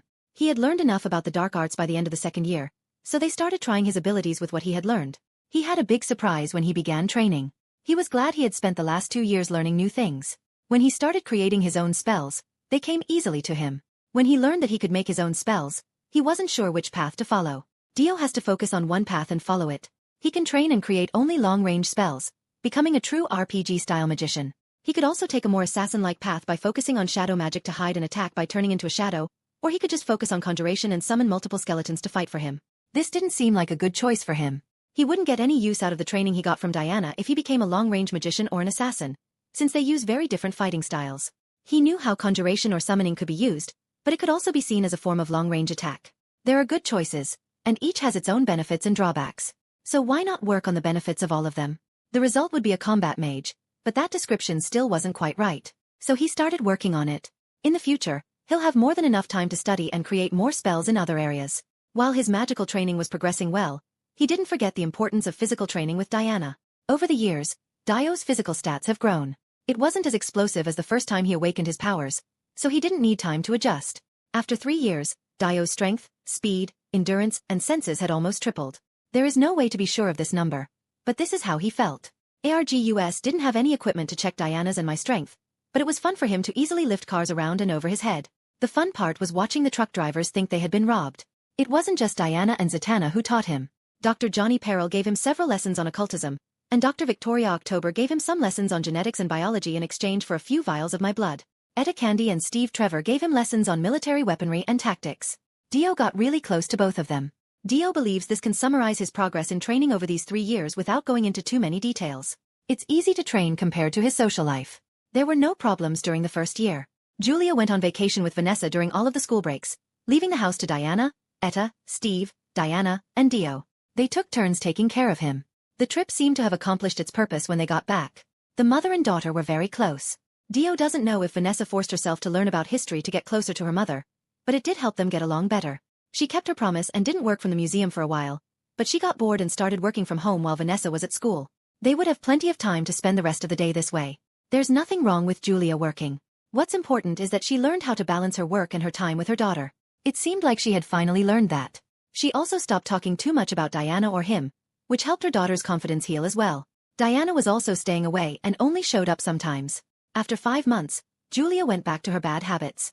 She was called to excavate some ancient ruins recently found in Greece, and she accepted.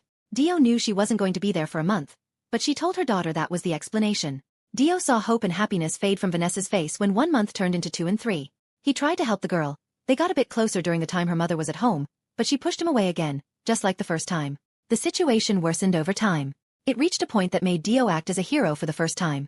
Chapter 27. Dio returned home after his class with Zatanna, and it was almost midnight. Their classes have very random schedules, but he doesn't mind since he doesn't get physically tired, and he knows the value of time for a magician like her. He's in a good mood. He managed to create his first spell, and he learned how to use a somewhat unpleasant but non-lethal Greek curse. So he walked calmly and enjoyed the quiet surroundings of the streets leading to my house. This street is a residential area, so most people are already asleep. The fact that a child is walking alone on the street at this hour would not cause any of the neighbors to call the police. He could simply shadow travel home, but it's quite exhausting, and as he mentioned, he's in a good mood. After a few minutes, he arrived in front of his house, took the key out of his pocket, opened the door, and stepped inside. She's gone again. Dio said it out loud as he entered. Vanessa is getting more and more out of control while Julia is still traveling. She went to school and returned early in the morning, smelling like alcohol. When Dio had free time, he followed her to her parties and watched her from afar, just in case something went wrong. Dio's efforts to help her have not been successful so far, and there hasn't been anything very serious that has happened. It might be time for him to step in and help. Dio went to the kitchen and made a sandwich for himself. After eating, he went upstairs, took a shower, and headed straight to his room. When he turned on the light, he was startled. There's someone in his room. Dio immediately thought the person was a murderer, as he didn't hear anyone when he arrived home. Not even a heartbeat. But he quickly dismissed that idea. The woman in front of him is clearly a ghost because her body is somewhat ghostly and her clothes are torn and stained with blood. Dio can't see her face properly because her messy hair covers it, but he can see marks of injuries on the visible parts of her face. Can you speak? Dio asked out loud. The situation is strange. A ghost had never come to find him. All the ones he encountered in the city were usually restricted to a specific location. So what makes her different? Can you talk? Dio asked again, but he didn't get a response. She just keeps staring at him without moving. He knew what he needed to do to find out why she was here. Dio still remembered the sensation of feeling the emotions at the moment of the homeless man's death, whom he helped. But, as he mentioned, a ghost has never come to find him. So he believed it was worth finding out the reason. Dio approached her and put his hand over her head, a few inches away. Then he felt the connection. It was different from the first time but easy, and he supposed it was because of his mystical training. This has enhanced his control over his demigod abilities a bit. Or maybe it's his magical ability. To be honest, it's hard to tell which is which. The ease with which he established the connection wasn't the only change. He was also gaining more control over the memories he was seeing. The first time, he could only watch a fast forward of the person's life, stopping only at the moment of their death. Now, he has more control over what he wants to see in their life memories. As he watched the girl's life happen before his eyes, he gathered some information about her. Her name was Sarah, and she lived a bit far from here. Dio was sure she was a good person based on what he had seen so far. He skipped over her memories until he stopped when he saw that she went to the same school as Vanessa. Dio didn't want to waste time watching every single day of her life. This created a sense of urgency to understand how she died. So he fast-forwarded even more and reached the day of her death. It was an ordinary day. She went to school. The girl was very shy and didn't have any friends at school, but she didn't suffer any bullying. At the end of the school day, she was approached by another teenage girl dressed in a gothic style. This girl invited Sarah to a party later, and Sarah was so delighted that she returned home with a skip in her step. That night, she went to the party.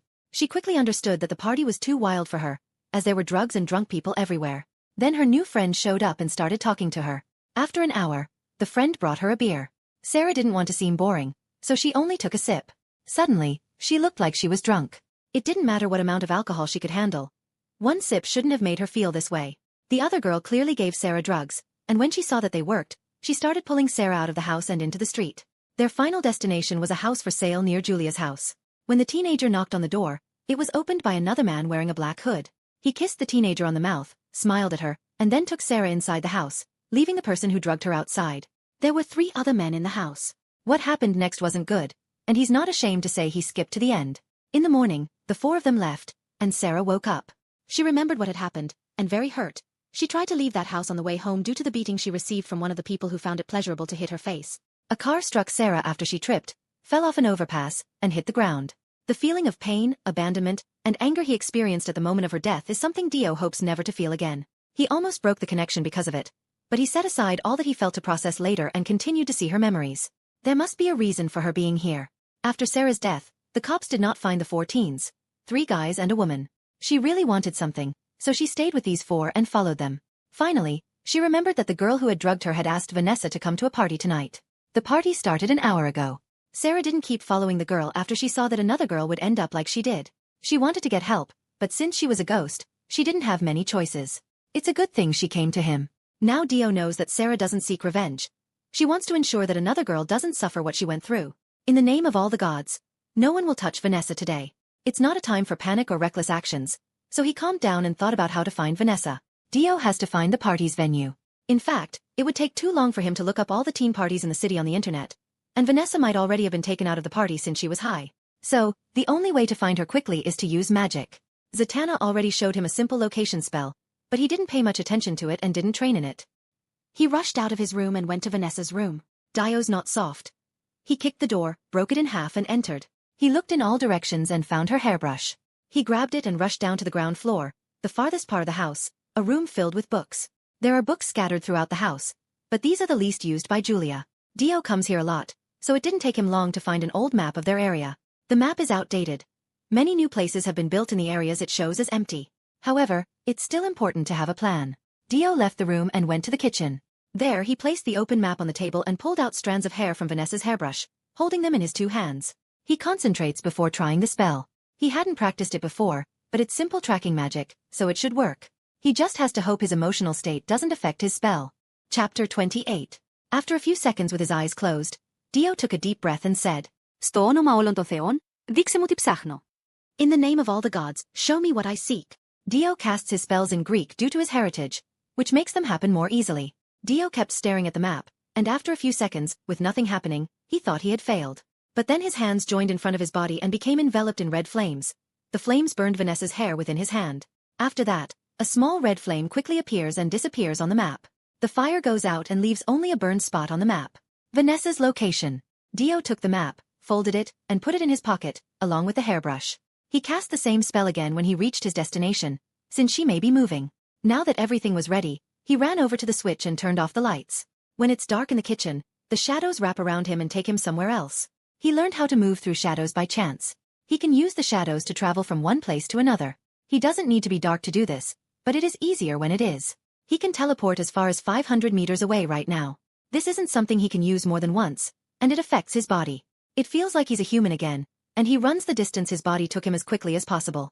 Dio appeared in an alley 500 meters away from his home, ignored the fatigue, and jumped again. He had to use the teleportation 4 times to reach his destination. When the 4th jump ended, he leaned against the wall to avoid falling to the ground. It was the first time he felt so tired since he awakened his powers. Dio looked around and saw that he was beside a house. He wanted to hide, so he sat down on the ground, pulled out the map, and cast the same location spell. Vanessa has moved a bit, only a few meters from the first location. The map is old, so it doesn't show the streets accurately, but he knows she's close, and that's enough. He stood up and ran in her direction. Within seconds, he arrived at his destination, which was in the middle of a private street with white-lawned homes that looked beautiful. The lights are still on in the houses, even though it's late. He has to find the right house now, so he keeps running past the houses and trying to find it. He doesn't have to look for long before he finds the one that's probably right. A house for sale. Sarah was also thrown to the wolves in one of these, and the lights inside and the laughter he hears make him even more sure. He stood by the door and thought about teleporting inside. He walks down the hall after appearing on the other side of the door. He sees Vanessa and 4 young people in the middle of the room. Vanessa is lying in the middle of the room on the floor. They've pushed the couch and armchairs aside to create space. She appears fine despite being drugged and in a semi-conscious condition. There are no signs of anyone touching her clothes, so nothing has happened yet. It's only because of this that Dio stopped tearing the heads off the 4 of them. The 4 teenagers are wearing regular clothes, sitting around Vanessa, drinking beer, and laughing like idiots while looking at her. This makes Dio's blood boil. "Shall we begin?" one of them asked. "Begin what?" Dio allowed himself to be noticed. The 4 of them jump out of their seats. They stood up and looked at me with their idiotic faces. "Kid, what the hell are you doing here?" One of them shouts at him. I don't know if it's because I'm a little shorter than them or because I'm alone, but the four of them get over their nervousness and decide I'm not a threat. The one who shouted at him is around 18 years old, has short hair, and is a bit fat. It's better not to say anything. I'm already restraining myself from tearing the four of you apart. Dio said to them. He must be a friend of this girl. We have to deal with him now before he tries to run. A boy was bald and dressed in black. It seems like my threat wasn't taken seriously because of his age. He doesn't want to do this the easy way anyway. Dio started walking slowly in their direction. Come here, kid. The short-haired one also comes toward me. Don't kill them, stay in control. Don't kill them, stay in control. Dio repeated this in his mind like a mantra to keep from losing control of his strength. The short-haired one finally stood before him and put his hand on his shoulder, smiling at him. The moment his fingers touched Dio's shoulder, he grabbed the collar of his shirt and with a simple motion, threw his body to the left as if he were a garbage bag. Bam! Hiya! The teenager's body crossed the entire room and crashed onto the wooden kitchen table in the room, which shattered. The wood of the table hit his leg, which hurt so much that he screamed. What the hell was that? Finish him, Steve. The two of them shouted and watched his actions. The guy who must be called Steve was the bald one. He pulled out a Swiss Army knife with a small blade and attacked him. He just pushed the small knife into him and tried to hit him in the gut. The knife didn't hit him as he turned his body to the side. Dio hit him on the elbow with his open hand, as he had his wrist in him. Crack! The crack in his bone was very loud, and his arm looked like a stick that had been broken. However, he did not scream in pain, and his nose was broken when Dio spun around and hit him in the face with his elbow before he could do that. The second one fell to the ground and was almost knocked out. He's a monster, let's run! The third one shouted and turned his body toward the living room window. Being called a monster by trash like you is not enjoyable. Dio just stood there until he reached the window. He walked across the whole room in less than a second after putting his foot on it to jump. Dio grabbed his shirt and pulled him back inside the house before he could even think about jumping. When he tried to get up, Dio kicked him in the face, which made him roll across the floor until he hit the wall across from him. Only one left, Dio said to the last one. He hasn't moved like the other three since he dealt with the second, who was undoubtedly the most cowardly. Dio walked up to him, stood in front of his face, and looked into his eyes. I remember you, Dio said. This guy is the boyfriend of the girl who drugged Sarah and Vanessa. He was also the one who beat her for pleasure. You like hitting defenseless women, don't you? Dio asked. He didn't have time to respond, and his hand had already covered his mouth.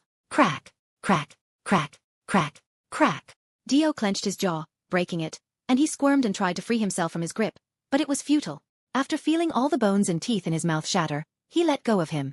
He fell to the floor and vomited blood in his teeth. He'll definitely never eat anything solid again. After vomiting his own teeth, the last one passed out from the pain. Dio turned away and ignored him, running straight for Vanessa, who was on the floor. It's all right now. Dio spoke to her and used his calmest voice. She had her eyes open and was crying, but she still couldn't move. Dio placed 2 fingers on her forehead and said, Upsilon Omicron. Sleep. She quickly fell asleep. This was a simple spell to make someone sleep, but because it was quite basic, it often didn't work. However, since she was drugged, her resistance wasn't very high. With Vanessa asleep, he looked at the mess he had made. Dio still had to make them pay for what they did to Sarah. Chapter 29. Dio went to the first one he had thrown into the kitchen. He was crawling on the floor and trying to escape through the kitchen door. Dio grabbed him by the neck and punched him, causing him to fall asleep. Then he wiped his fingers with his blood and drew a pentagram with Greek letters on his forehead. He repeated the same process for all 4 of them. When his art was complete, he closed his eyes and concentrated until he could conjure his next spell. Θεά της εκδίκησης, σας καλώ να εκπληρώσετε την επιθυμία του θύματος, με τόνο όσο του επιτευχθεί δικαιοσύνη. Goddess of revenge, I call upon you to fulfill the victim's desire until justice is achieved. This time, it wasn't a spell but a curse. As soon as he finished casting it, the circle on their heads began to glow red and then disappeared completely. Shi! The sound of something sizzling in the fire came from his hand and palm, the same pentagram he drew on the idiots' heads. This was the price for using the curse. It was nothing he couldn't endure, and the burn would disappear once the curse was fulfilled. He looked around and saw that Sarah's ghost had appeared in the house. She was looking at the bodies of the 4. This curse would fuel Sarah's strength, and she would torment the 4 as if they were in their own horror movies. This would continue until they took responsibility for their actions or went crazy. Sarah would get what she deserved either way. Dio returned to the center of the room and picked up a cell phone from one of the idiots' pockets. He dialed the ambulance and told them the address. He didn't want any of these idiots to die from their injuries. He wanted them to live and suffer for a long time. Then he went to Vanessa and held her in his arms. Before leaving, he looked at Sarah again and said, Have fun. Dio took Vanessa back home on foot since shadow teleportation consumed double the energy when taking someone with him. He laid her on his bed and waited for her to wake up, which happened the next day. Diomedes, you. No. Dio interrupted her. She woke up a few seconds ago and remembered what almost happened yesterday. After that, she just sat there and looked at me with tear-filled eyes. Starting today, when you finish school, you'll come with me to ARGUS for training. Dio said to her. But Vanessa tried to speak. No. Dio stopped her again. After physical training, the two of us will go to Zatanna's house. While I train in magic, you'll be studying and doing your homework. I don't want. Vanessa tried to say something. I don't care what you want. They say you can't save someone from themselves. They might be right, but I'll do my best to ensure that what almost happened yesterday never happens again. I don't care about your opinion on this. You will follow me. When Dio mentioned what almost happened yesterday, she started to cry. Dio stood up from the chair he was sitting in front of the bed and sat beside her. Vanessa jumped into his arms and hugged him. End of flashback. It worked better than expected for Dio to try to get Vanessa to be closer to him, even if it meant using force. It didn't take long for her to develop an interest in learning how to fight with him and Diana. At night, she also became quite interested in magic. As she wasn't a homo magi, she would have to rely on other artifacts to use magic. Zatanna gave her one of these artifacts, and she can now perform some basic spells. Their relationship has also grown a lot, and now they are as close as siblings. Vanessa has even started to act like an older sister. Their relationship with her mother is now completely broken. When Julia returned home, she tried to reconnect with her daughter, but Vanessa wouldn't let her. However, Vanessa hasn't returned to her old ways. The issue with the boys he confronted was also important. The three of them are still in the hospital, and the one with minor injuries is already in prison. It took less than a week for all four of them to turn themselves into the police and end the curse. All four will be arrested when they are in better condition. The girl who drugged Sarah and Vanessa is also in custody. The authorities also investigated the little lesson Dio gave them, but as he wasn't using any disguise, there was no way for them to connect him to everything. It's not easy to find a young person with white hair walking around. Diana wasn't very happy with how he handled the situation. She said he went too far, and she was worried he was crossing a line. It took some time to make her forget what happened and calm down. On the other hand, Zatanna found that what he did to the four boys was good. She didn't care about their injuries and even said he should have castrated them. That woman is frightening, and he felt sorry for Constantine. So time passed peacefully until one day, when Diana told him it was time for my final test to graduate from the training. Dio doesn't know what the test will be, but he's sure it won't be easy. Chapter 30. That's cheating, Dio. Vanessa said while smiling at him. There's no such thing as a fight. Dio replied and was also smiling. Vanessa and Dio were in the backyard of the house, and they were training. They usually did this at ARGUS with Diana, but today was the day she would take him for his test, so he got the afternoon off with Vanessa. But they had been training almost every day for 3 years, so having the afternoon off felt weird. This made them bored, so they went back to training. The backyard isn't very wide, so they were fighting in a Greco-Roman wrestling match, a fighting style that aims to take down their opponent and immobilize them. Vanessa was teasing him as he used his powers to teleport behind her and take her down. It was just a playful move, and she knew it. Vanessa has changed a lot since they started hanging out. She returned to her natural blonde hair and let it grow to shoulder length. She also dropped the gothic makeup style. She often smiles when she's with me or talking to Diana and her little crush, but they won't talk about that. That's the most noticeable change in her. After their little play, they got a bit more serious. They were circling each other with their bodies low and their arms raised. Then she came to Dio and put her arms around his neck, forcing his head down toward her body. Dio certainly has more physical strength than her, but he's holding back, making it a battle of pure skill.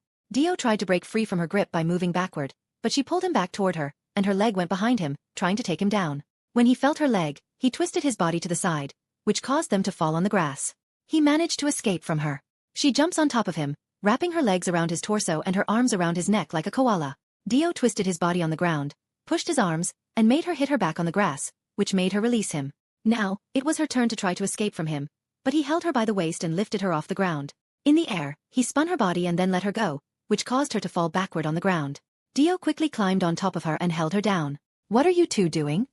Julia asked from the door of the house and looked at us on the ground as they paused their fight. Dio laughed and got off Vanessa, then extended his hand, which she accepted and helped her stand up. "We were practicing Greco-Roman wrestling, Mom. You should know that as an expert," Vanessa replied, her face showing her displeasure toward her mother. Vanessa not only changed her behavior with him and Diana but also with her mother, but not in a positive way. Vanessa was keeping some distance from her mother. She wasn't being rude, but she also wasn't treating her like a close relative either. Julia wasn't expecting her daughter to not give her another chance when she came back from vacation. She was used to that happening every time she left her alone. Julia tried to make things right with Vanessa, but Vanessa wouldn't give her any more chances. It made her a little angry with Dio over time as she saw the new bond they had made. "I've noticed that, Vanessa, but do you really need to dress like that?" Julia continued. They were both dressed perfectly for sports. She was wearing a sports bra that showed her stomach and black shorts. She worked out almost every day, which is why she had a beautiful body with good measurements and a bust that wasn't too big. On the other hand, Dio didn't have a shirt on. He worked out for 3 years and got to the size of a teenager. He had no fat, and his muscles were well defined. Julia's words were clearly aimed at causing trouble. Dio won't lie and say that Vanessa isn't attractive, but after spending 3 years training with 2 of the most attractive women in the DC universe, he is almost immune to attractive women. Disgusting, Mom. Dio is my brother, Vanessa replied, but her face showed that she wasn't happy about what she said. Just as he had become immune to female beauty, she had become almost immune to his attractiveness. Shall we call it a day? Dio asked Vanessa. Sure, it's almost time for her to arrive. She wasn't wrong. Dio looked up and saw Diana flying in their direction. In fact, she just arrived. Dio said it out loud as Diana landed in front of them. Dio, Vanessa, and Julia. Diana greeted them. You arrived quite early, Diana, Dio remarked, as there were still 2 hours left before the agreed time. I knew you wouldn't rest like I told you to because I know you. It looks like I was right. Diana responded. Training at this hour has become a habit. I feel uncomfortable if I don't, Dio explained. I feel the same way, Diana responded with a smile. Diana, where are you taking Dio? Vanessa asked, as she was just as curious about the test as Dio. I'm taking him to the labyrinth. Diana answered him and finally revealed the location of his test. Labyrinth. Both Vanessa and Dio asked in surprise. Of course, they didn't know what the labyrinth was, but it seems that Julia did. When Diana mentioned it, her eyes began to sparkle. Diana, is the labyrinth really real? Julia asked excitedly, with her glasses continuously moving like a nervous tick. Yes, my friend, the labyrinth is real. Diana confirmed and looked at her. I would love to see it and study it. Julia continued. I wouldn't advise that. The reason the location of the labyrinth is unknown is that anyone who found it and entered it did not come out alive. Now I'm a bit hesitant about this test. And you're taking Dio to that place? Vanessa asked and seemed to be worried about him since she was the only one who was worried. Julia is just disappointed that she can't see the labyrinth. I'll be with him the whole time. Don't worry, Diana reassured her. Then I'll get ready. I can't let whatever is waiting for me catch me unprepared. Dio said this and went to the entrance of the house. I couldn't describe your test better. Diana comments from behind me. Dio went right to his room to get his equipment. He doesn't have a superhero suit or anything. The things that Dio uses are a shield, a Zipho sword, and a Greek breastplate. He put on the breastplate, which covers his torso, and made it a perfect fit for his body. Dio strapped the circular shield, the same bronze color as his armor, to his back and secured his sword. Before leaving, he almost forgot his latest creation, a belt, a more magical version of Batman's utility belt. It was created with expansion magic in the pockets. The space isn't very big, just a few inches, but that's far enough for now. The black police-style belt had a few small holes around it. It didn't match with the sword and armor, but Dio will think more about how it looks when he creates his hero outfit. Dio jumped out of the window and walked to the back of the house, where the 3 women were still waiting. Ready? Diana asked him. Let's go. There were no farewells. Chapter 31. Diana grabbed Dio and began to fly at high speed. She went even faster when they left the city and reached the ocean. She controlled her speed to avoid causing damage to the city, but over the ocean, her speed easily broke the speed of sound. While it wasn't bad for his body, it was awful for his ears. When she broke the speed of sound, he wasn't prepared, and he couldn't hear for a few minutes. They got to a forest at the end of their flight. It was different from any forest he had seen in his 2 lives. It looked very old, like no one had ever been there before. The magical energy in this place was 4 times stronger than in the city. Diana didn't say anything during the trip or when they arrived. Dio followed her silently through the forest. It didn't take long for them to arrive at their destination. The entrance was right in the middle of a millennium-old tree. Diana approached and pushed aside the vines that covered the view of the entrance, and she entered. Dio followed immediately. He was surprised to find a stone staircase. Are you ready? Diana asked again before entering. Of course, Dio said to her while pulling his sword and shield. Then let's go. They walked slowly through the place. Dio was quite sure they were in another dimension because he couldn't see how excavating such a vast location would be possible. There weren't many people around, and the only signs of Greek statues were a few broken stones here and there. It's time for me to get some information about this place, Diana. Dio asked her. This is the Labyrinth of Deadless, a living place full of dangers. Diana finally replied. Are you going to make me fight the Minotaur? Dio asked again. Dio knew a lot about Greek tales and legends as he was Greek. He knew that the Cretan Labyrinth, also called Deadless Labyrinth, was made to contain the Minotaur, a monster with the body of a man and the head and tail of a bull. That Minotaur died a long time ago, but the labyrinth continues. Then she started running toward an arch-shaped opening in front of them. Let's go, we have to be agile, Diana shouted. Dio also started running towards the entrance and stayed 2 meters away from Diana. He knew this was his test, but going ahead of her to prove how much he had grown could lead to a terrible result. As soon as they passed through the stone arch, the attack began. It was 4 meters high minotaurs made of pure stone that came out of the walls and hit them. He jumped back to avoid being hit by the two in front of him. Dio placed his sword on his back. It wasn't a magical weapon or made of any special material, so if he used it to cut stone, there was a chance of losing his weapon. Looking to the side, Diana was already fighting, and he saw her hit one of the stone monsters in the chin. The stone minotaur in front of him tried to grab him, but Dio teleported above its head and kicked its face with all his strength. The stone cracked but didn't break. While still in the air, he looked to the side and saw a stone hand coming towards him. Dio rotated his body, and the stone hand grabbed his shield. He let go of it, fell to the ground and faced the second stone. Bam! Then one of the stone monsters that was fighting Diana was thrown into the one in front of Dio. Run! Diana said to him and then turned and started running. Dio followed her after picking up his fallen shield. One of the stone's minotaurs stood in front of him and tried to grab him. He sped up and fell backward, sliding on the stone floor and passing under its legs. On the other side, he stood up and ran away, leaving their enemies behind. The 4 stone attackers turned into dust on the ground after they ran a few meters. The goal of the test is to reach the end of the labyrinth, not to defeat its creations, Diana said while running ahead of him. She was right. Dio had been seeing it as if it were an RPG game, where to advance to the next level and needed to defeat the boss on the floor. They continued running on the stone floor, and then he heard a small sound with his super hearing. It was the sound of a bowstring being pulled. Dio was used to this sound. Diana had trained him to dodge arrows using a bow first. Be careful, Diana yelled. There were hundreds of arrows being fired at the same time from both sides of the area. He carefully avoided the arrows that were aimed at him and ignored others, which was hard to do because there were so many of them. This situation worsened when the straight path ahead turned into rough terrain with many rocks scattered throughout the place, making it hard to see the arrows. However, he was able to hide behind this terrain, and when he couldn't get away, he used his shield to protect himself while maintaining his speed. Jump! Diana yelled in front of him. Once again she helped him. He had been so focused on the arrows that he didn't notice the rift in front of him. He jumped over the edge, which was about 10 meters wide. On the other side of the rift, they found themselves facing a Greek temple with 2 entrances. The first one was well maintained for an abandoned place, and there were torches on the walls that lit up the whole path. The second path was different from the first. It was covered in pure darkness, but Dio could easily see the way. The entrance was a perfect replica of the other, the only difference being the lighting. Which way? Towards the darkness or the light? Diana asked from his side. You've been here before, so you should choose. Dio replied. The labyrinth changes with each visit. Diana responded. Of course it changes. Now which path to choose? I would have gone down the dark path if I were alone. The darkness is on my side, and the risks I'd face there wouldn't really hurt me if they used darkness to fight. But I'm not alone. Diana may be trained to fight without her vision, but it would reduce her abilities. Let's go towards the light, Dio decided. Diana smiled at him and continued running down the light path, and he followed her. The path isn't very wide. Only a few meters. The entire structure is made of large white stones, with small torches above the walls lighting the way. They both walk slowly this time, so as not to set off any traps. Bam! Then the ceiling above them opened, and several people fell in front of them. Chapter 32. They were all wearing complete bronze-colored Greek armor, helmets covering their faces, and holding spears, swords, and bows. There was no talking. They just attacked them. He bent down at first so that the shooters behind the Greek could shoot arrows over his head. Then he teleported away and ignored the Greek that was coming toward him. He reappeared behind the 10 archers, who didn't even turn to attack him. He swung his sword and beheaded the 2 of them. The only thing that came out of their necks was a black mist. These individuals' heads and bodies turned into smoke when they hit the ground. These black clouds didn't disappear. Instead, they spread to other people and entered their bodies. Dio jumped backward to try to figure out what happened. The 8 archers then turned to him and started shooting. They were a little faster than before. He ran at them while holding his shield out in front of him.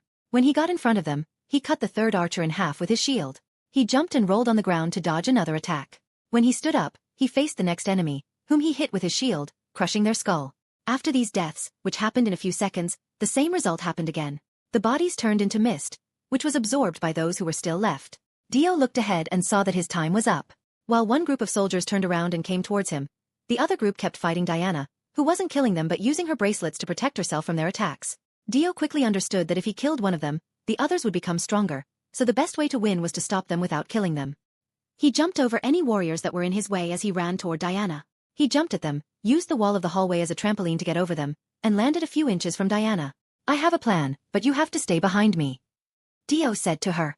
Diana nodded and stepped back with him for a few meters so that all the enemies gathered. When that happened, Diana stayed behind him, and Dio advanced.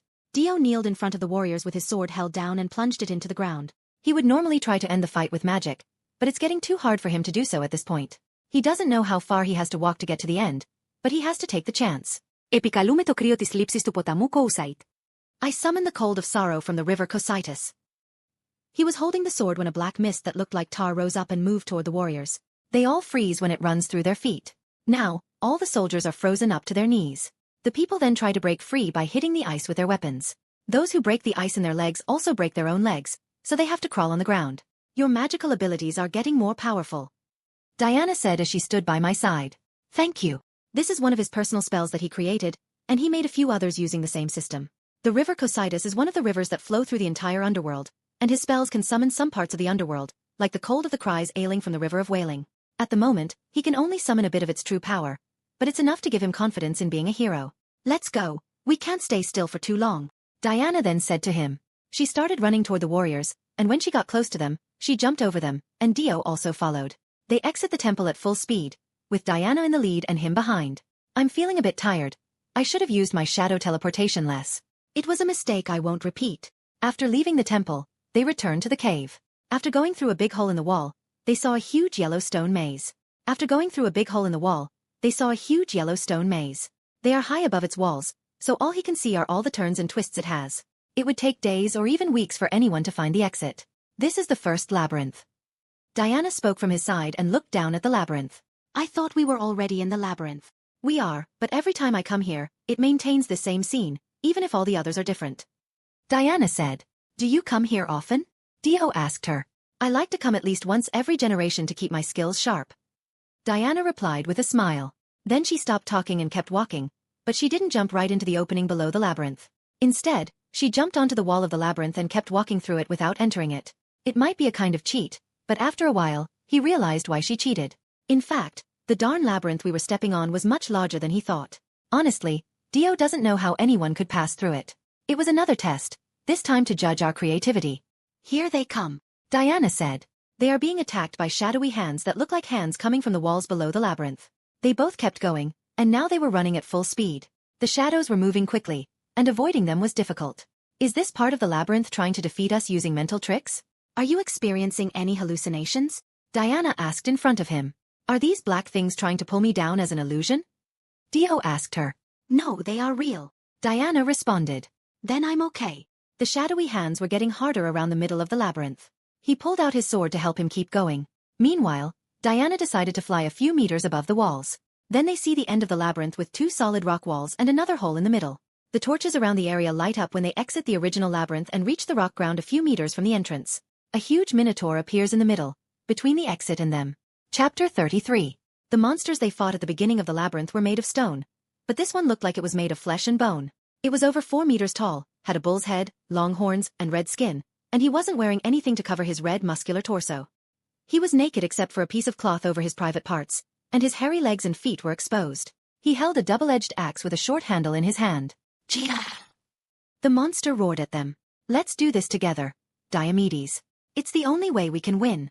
Diana said she drew her sword and shield for the first time since we entered the labyrinth.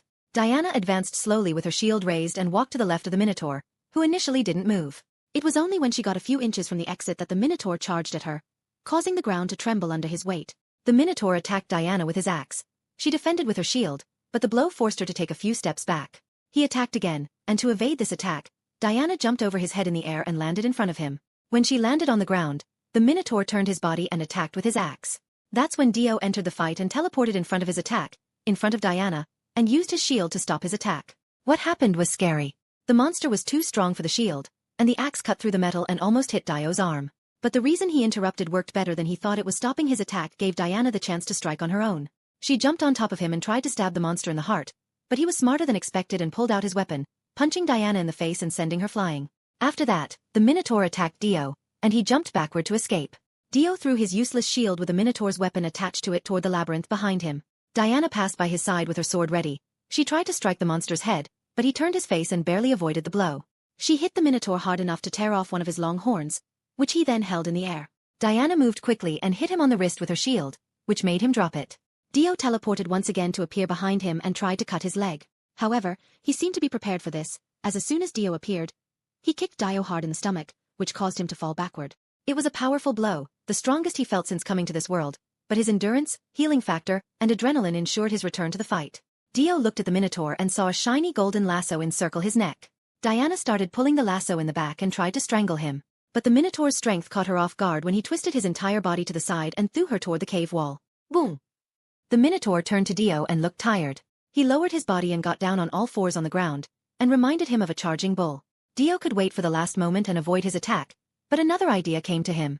He released his sword and opened his arms in a provocation that his enemy accepted. He tossed dirt behind him with his back hooves a few times and charged toward him with all four limbs on the ground. A few meters away from him, Dio closed his eyes and focused on executing his next trick. When he was about to hit Dio with his horn, he opened his eyes and spoke the words. Επικαλούμε το άτρωτο του ποταμού Styx. I summon the invulnerability of the river Styx. As he said these words, a thin layer of dark energy enveloped his entire body. Bam! The Minotaur struck his horn right in the center of Dio's body, but when his horn touched his skin, it shattered and broke, so only his head hit him. Still, Dio didn't feel any pain.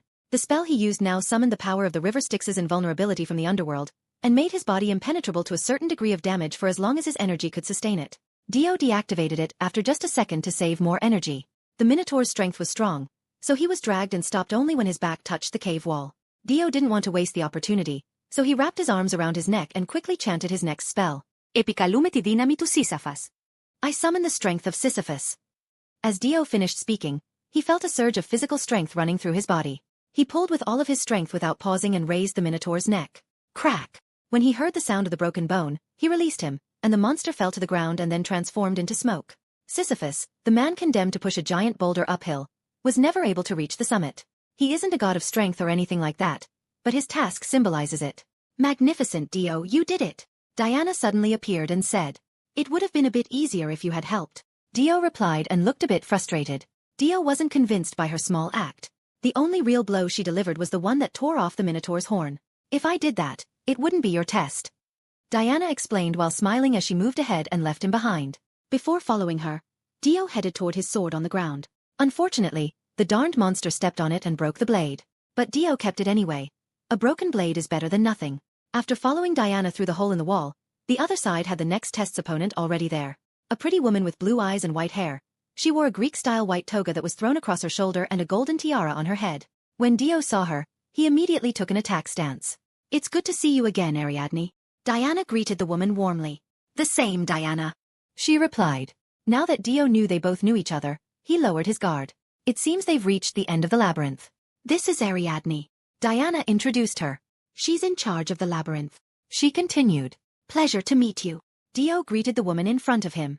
If my memory serves me right, she is Dionysus's wife. It's a pleasure to meet you too, son of Hades. She replied with a polite gesture. The tests this year were truly impressive, Ariadne. Diana continued the conversation.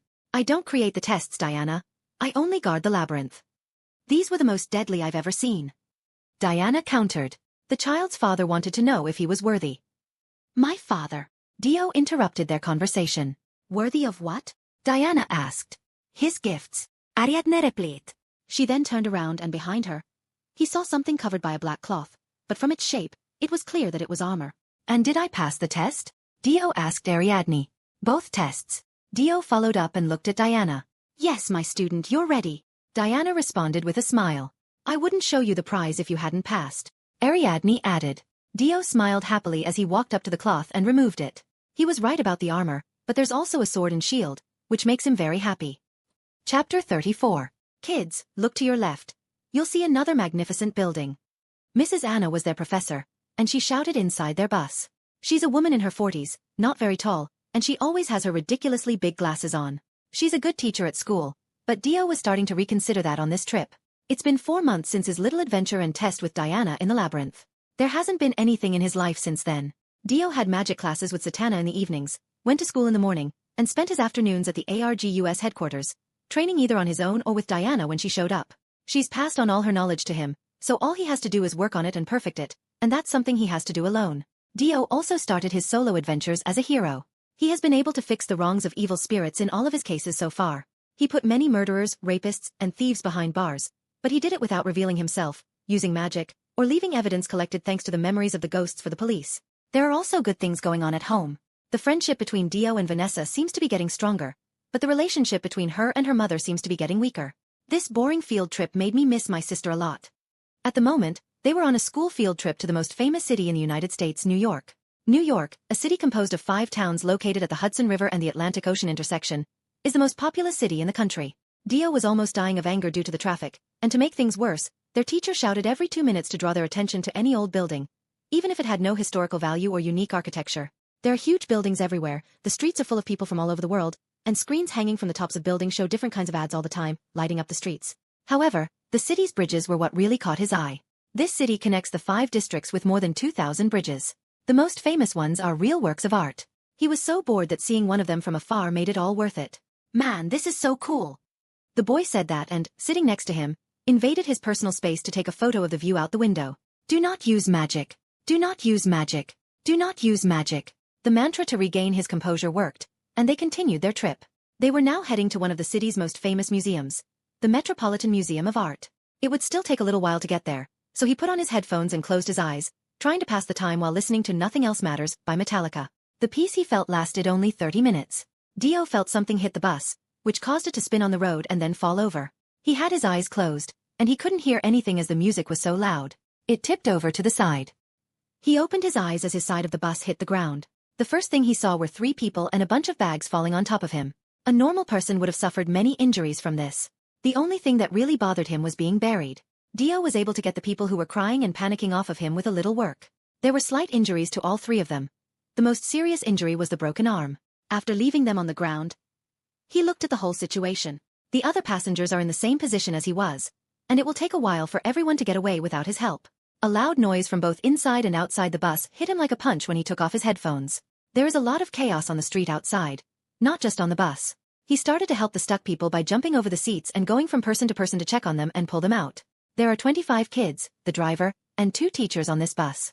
The kids are all okay, with only slight injuries, but the driver and 2 teachers are obviously not doing well.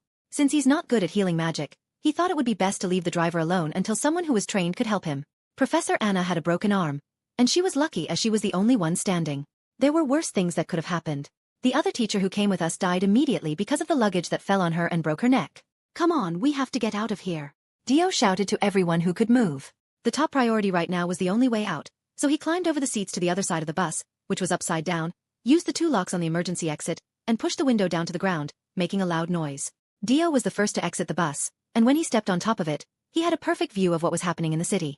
The large number of cars that occupy every small corner of the road are almost all with their doors open and empty.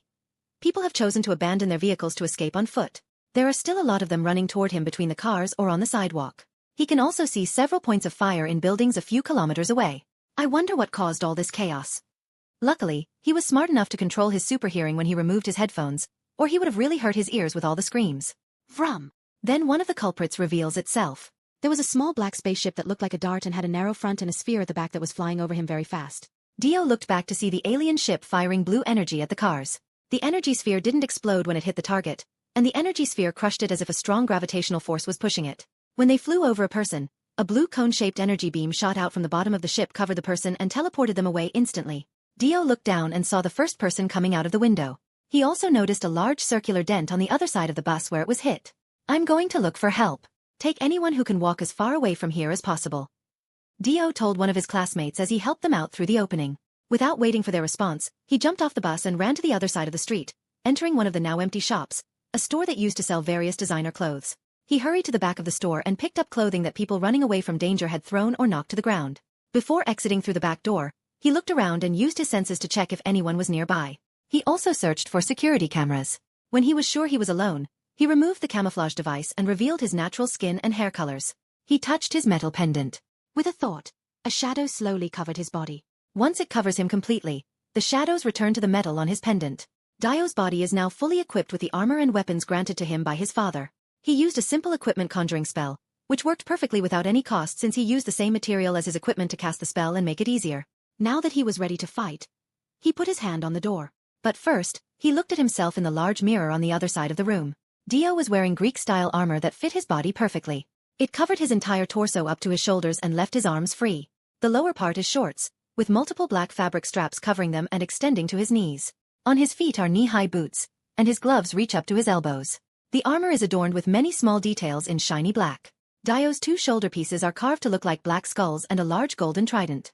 It runs from the center of his abdomen, splitting into two prongs over his chest. It comes with a black helmet with tall red feathers, but he's not wearing it, just like the red cape. He thought it was better to leave his thin, strong-chinned face, his short, snow-white hair, and his skin exposed. Dio liked the armor, but not as much as he liked the sword and shield that were strapped to his back. The blade of the sword is black, a Xiphos, with its only being its pommel, and also a silver skull with ruby eyes. The shield is different from the rest of the armor and weapon because it is gray and round.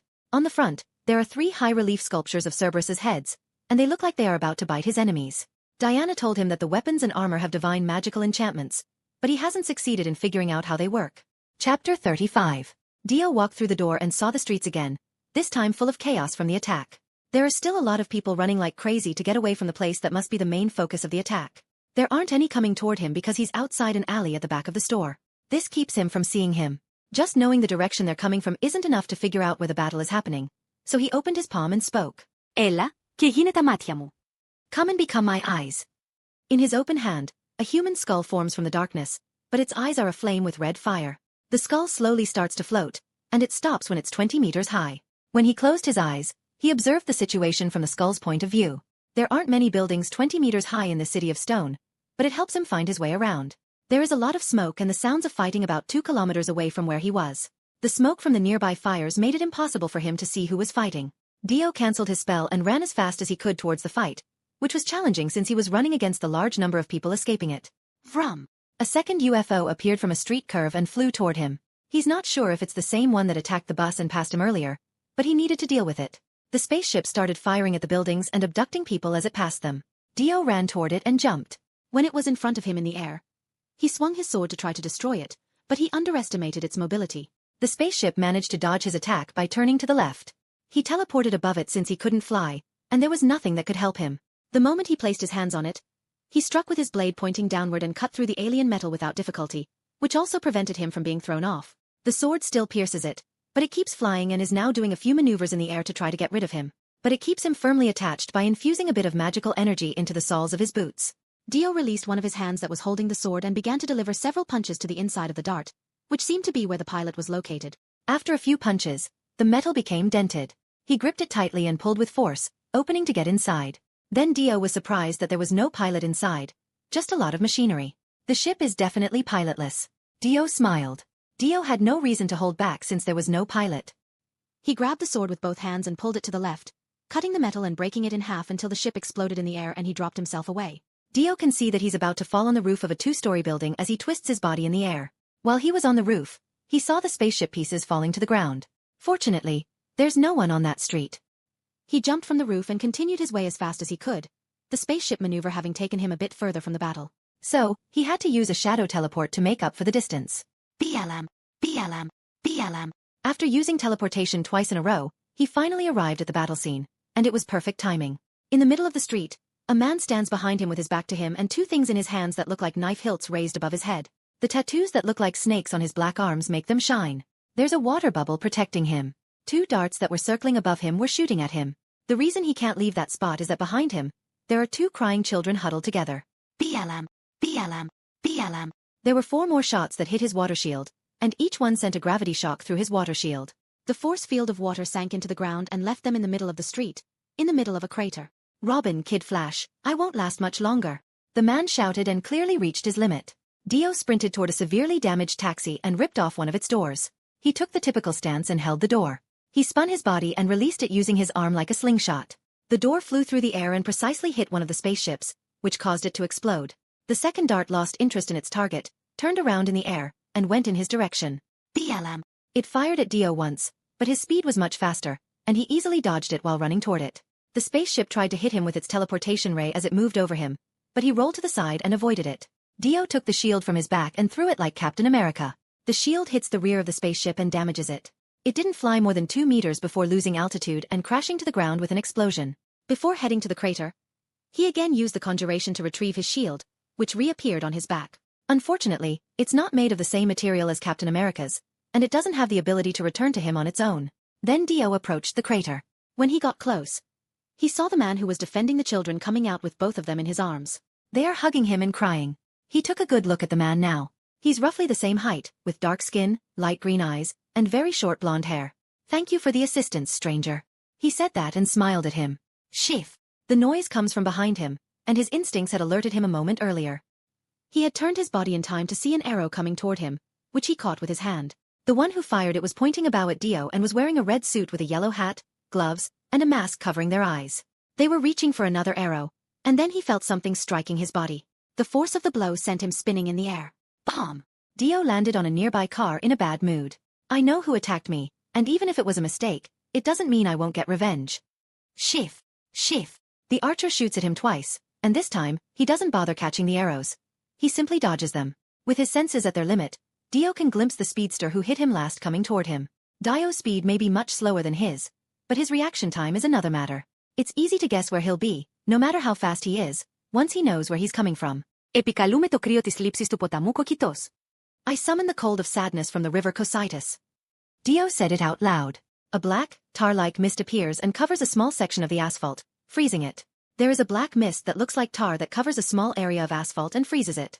Dio had no trouble with the ice and slid on it. He punched the speedster in the face and sent him flying towards another car that he crashed into. Stop! The man he saved earlier shouted at him. He's not the enemy, he saved me. He continued. It seems that his word carries a lot of importance since the archer stopped shooting at him. I apologize for my friends, they misunderstood the situation. The man said this as he walked over to him and held the children. I accept your apology, Dio told him. My name is Aqualad. Aqualad introduced himself. I don't have a hero name yet, Dio said. A newcomer? Really? The archer sarcastically said this while coming toward them. The newbie nearly broke my jaw. Kid Flash yelled and stood up from the ground with his hands on his face. Kid Flash is wearing a skin-tight suit. It's gold with a red bottom. He had a mask that covered his entire face and left only his mouth exposed, and his suit had a symbol of a red lightning bolt on a white background right in the center of his chest. I only defended myself from the sudden attack. Dio responded to him. Dude, you're dressed all in black with our friend in a sword on your back. Everything about you describes a villain. Kid Flash explained. It was a misunderstanding, Kid Flash. He really saved me, Aqualad said. It doesn't matter, we don't know him, and that means we can't trust him. The archer said this with his hand crossed and glared at him.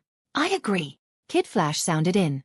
I never asked to join your group, all I did was help, as I was trained to do. Dio told them, which left the archer visibly displeased. Help is always welcome. If you didn't ask to join us, I will. Aqualad said. We can't trust him. The Speedy shouted to his friend, who remained calm. I know him, Speedy. A new voice came from above them. Chapter 36. A boy is squatting on top of a pole, and everyone looks at Dio. The boy is a little shorter than me and wore an orange suit with a yellow R on the chest, a black cape that isn't very long, short black hair, and a green mask with white eyes. Have you met this guy before, Robin? Speedy asked. Not in person, but there are records of him in the Batcave's records. He's Wonder Woman's student. Robin replied. Robin then jumped from the pole, did a somersault in the air, and landed right in front of him with his hand extended. It's a pleasure to meet you. Robin said it with a smile. The pleasure is mine. Dio replied and shook his hand. He knew Wonder Woman and trained with her, man. That's so unfair. Kid Flash exclaims, but his remark is ignored by everyone. Kid Flash, could you take these children to a safe place? Aqualad asked him. Right away. Kid Flash responded by moving at high speed to pick up the children, who have now forgotten their fear and are listening to their conversation with curiosity. Kid Flash does not release lightning when he runs, like the speedsters in comics. There's a shelter 2 blocks from here, Robin said. Kid Flash nodded and rushed away with the children. Could someone tell me why these ships are attacking us? Dio asked Aqualad. We're not entirely sure. They appeared a few minutes ago without showing any signs of attack, only observation. Aqualad replied. But after a few seconds, they started attacking us. We tried talking to them, but they didn't understand our words. Luckily, after we started fighting, they showed more interest in us than the rest of the city, reducing the number of casualties. Aqualad explained. Vrum, vrum, vrum. Dio wanted to learn more about the situation and why they wanted to abduct humans, but their conversation was cut short when they saw 4 darts approaching them in formation. What did I miss? Kid Flash asked as he returned from his run. We need to end this quickly, Aqualad told them. BLM, BLM, BLM. They fire their high-gravity sphere from a distance. They all split up to dodge their attacks. It didn't take long for them to pass by and make a U-turn at the end of the street, returning to their position. Aqualad was the first to take action. He ran to a fire hydrant, broke it, and gushed water from the ground. He then pulled out his 2 weapons, and the water started to glow from his tattoos. He controlled it and turned it into a huge water jet that hit one of the darts and sent it flying and crashing into a building before exploding. Kid Flash then rushed toward them, and when he got close, he changed his position and ran up the walls of the building next to the street, reaching the height of the dart. He jumped and landed on top of one of them. Dio saw his hand easily enter the dart, and when he pulled it out, the dart simply started to fall. He jumped out of the dart to escape the explosion.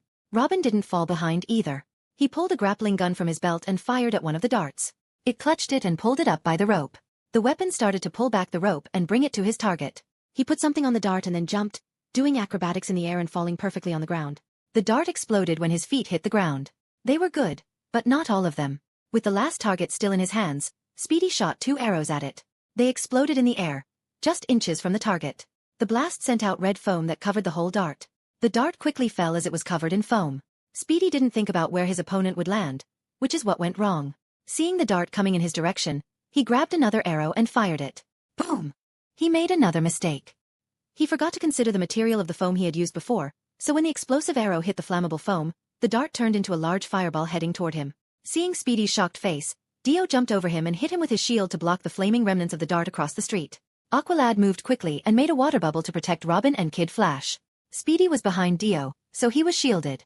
When Dio landed on the ground, he turned around and went in his direction with his hand extended. When Dio stopped the fireball, he fell on his butt. "I didn't need your help," Speedy said, smacking his hand away and then getting up on his own. No one can say he didn't try. Speedy was an idiot, and it's better to ignore him to avoid losing his patience. "That was the last one." Robin said this to them and looked at a computer screen on his forearm. "We still need to locate those who were abducted." Aqualad told them, "Guys, they're aliens. Where else could they have put their hostages other than their mothership?" Kid Flash said, "We already know that. The problem is how to get there. As far as I know, no one here has a dart." Speedy sounded in while still looking at him with anger. He is right. They can't reach the mothership by magic or by using technology. Zatanna could teleport them to the ship, but she would need something touched by a living being there to track it, and the dart was pilotless, so there was no item on it for that purpose. As Dio thought about it, he considered the dart, and a plan came to mind. "I have an idea." Dio said that and got everyone's attention. "But I'll need a complete and functioning dart to make it work." Dio continued. "Dart?" Aqualad asked and didn't understand him. "An enemy ship. I called them that because of their shape." Dio explained it to him. "A dart, yes, this plan might work." Robin quickly understood his plan. "Do you want to explain?" Kid Flash asked and looked at his friend. "He wants to use the dart's own teleporter to get inside the mothership." Robin explained. "That's nonsense. They clearly have measures to immobilize anyone being teleported." Speedy seems quite pleased to dismiss Dio's plan. "They surely have measures to immobilize us, but I have a certain degree of invulnerability. If I act quickly, there's a good chance this measure won't catch me." DOP continued selling his plan. "Atlantean skin is much stronger than human skin, and I can also use my magic to defend myself. I believe I can do this." Aqualad also agreed and accepted the plan. "With my speed, I can vibrate and become intangible for a second, which is enough time to escape." Kid Flash agreed. "You guys are crazy." Speedy said this to his friends. "Maybe, but we're out of ideas, my friend." Aqualad told him, who wasn't thrilled but agreed. "Well, now that everyone agrees, we need to find a whole dart." Robin said. Dio couldn't find any darts on his own, and all the ones he did find were destroyed. "Let's hope they haven't left them all in pieces too. I froze one of them. It fell inside a store, and from what I saw it was a bit damaged. Fortunately, Aqualad didn't destroy one of them. Is the store still standing?" Kid Flash asked Aqualad. "A few blocks from here to the north." Aqualad replied. Kid Flash then ran to the north and after a few seconds, he returned to tell everyone, "The dart is really there. It seems to be in good condition except for its engine." "Great, then let's get moving." Robin said that and took a black device from his belt. "One more thing. I found many injured people on the way. I won't be able to save them all alone." Kid Flash said. "I'll need some time to analyze and get the dart working." Robin said. "So while Robin tries to put the plan into action, let's help those in need." Aqualad suggested. Then they moved through the city and run toward the dart and mothership. Chapter 37. The path they walked through was worse than Kid Flash said it was. Especially, this amount of damage might not be enough for a battle against invading forces since they've been heroes longer than Dio had. These streets were designed to handle a lot of people walking. As the city is a big capital, they are quite wide and open. There were more deaths when the streets were full of people running in fear. When compared to the number of people injured by other people's actions, the darts didn't cause much harm. The 4 of them walked through the streets and helped, while Robin went earlier to try to get the fallen dart working. Finally, the first aid training Diana gave him became useful. He assisted lightly injured people and stabilized those with more serious injuries as best as possible when the emergency services arrived. Aqualad and Dio were the only ones who seemed to have some medical training. The others were more focused on bringing the injured to themselves and helping those trapped in collapsed buildings, most of which were shops. After an hour of helping those injured, Dio could hear the police and ambulance sirens approaching them. It took a while for the authorities to get there, but it wasn't due to their inefficiency. It was because so many people were running away from the attack. The police cars were late because a large group of people were blocking their way, and many people had left their cars in the street, which made things worse. There are several streets in the city that all lead to the same place, like a spider's web, so the authorities just took a different route, which took a little longer.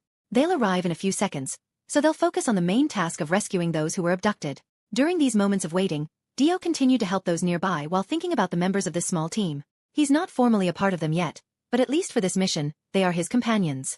Aqualad is the one that stands out from the rest. He is smart and can manipulate water, and his actions make him the perfect leader for this team.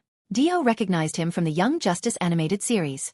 This character doesn't exist in the comics, but looking at this version of Kid Flash in this reality, he was sure he was not in the Young Justice universe.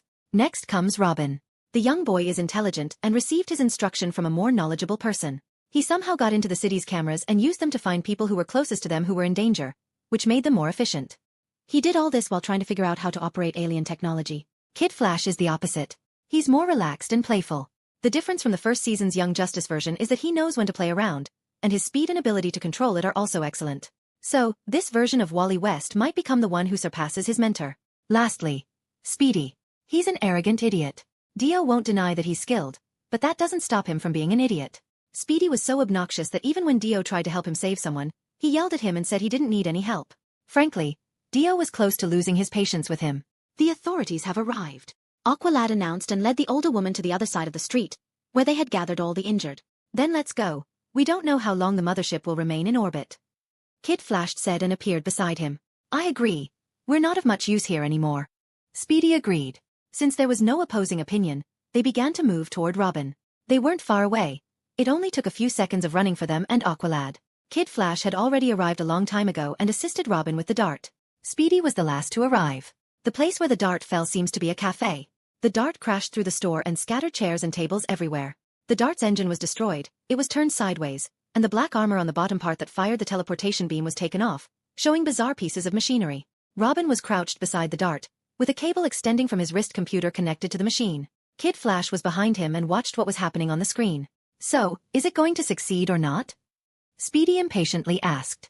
It'll take months to understand this thing. Kid Flash said. Yes, but we don't need to understand it. Just make it work. Robin responded and moved his fingers on his wrist, typing something. How long until that? Speedy asked again. Give me a few seconds. Robin replied, which should earn him a 10 just for keeping his cool. The army has arrived. Aqualad said that and once again captured their attention. He looked outside the cafe storefront, and even with him in the way, Dio could see a very familiar jet landing in the street in front of the cafe. It's not the army. It's ARGUS. Robin said this without looking at them. Whoever it is, they'll probably steal our new toy. Let me handle it, Speedy said, holding his bow and pulling an arrow from his back. Before he did anything foolish, Dio stepped in front of him to stop him. Get out of my way, rookie. Speedy yelled at him. I know them, I'll talk to them. Dio told them to stay calm. Do you work with the government? Speedy asked with disgust in his eyes. Wonder Woman has worked with ARGUS many times. Robin responded to him. If our new friend can handle the situation without a fight, we should let him try.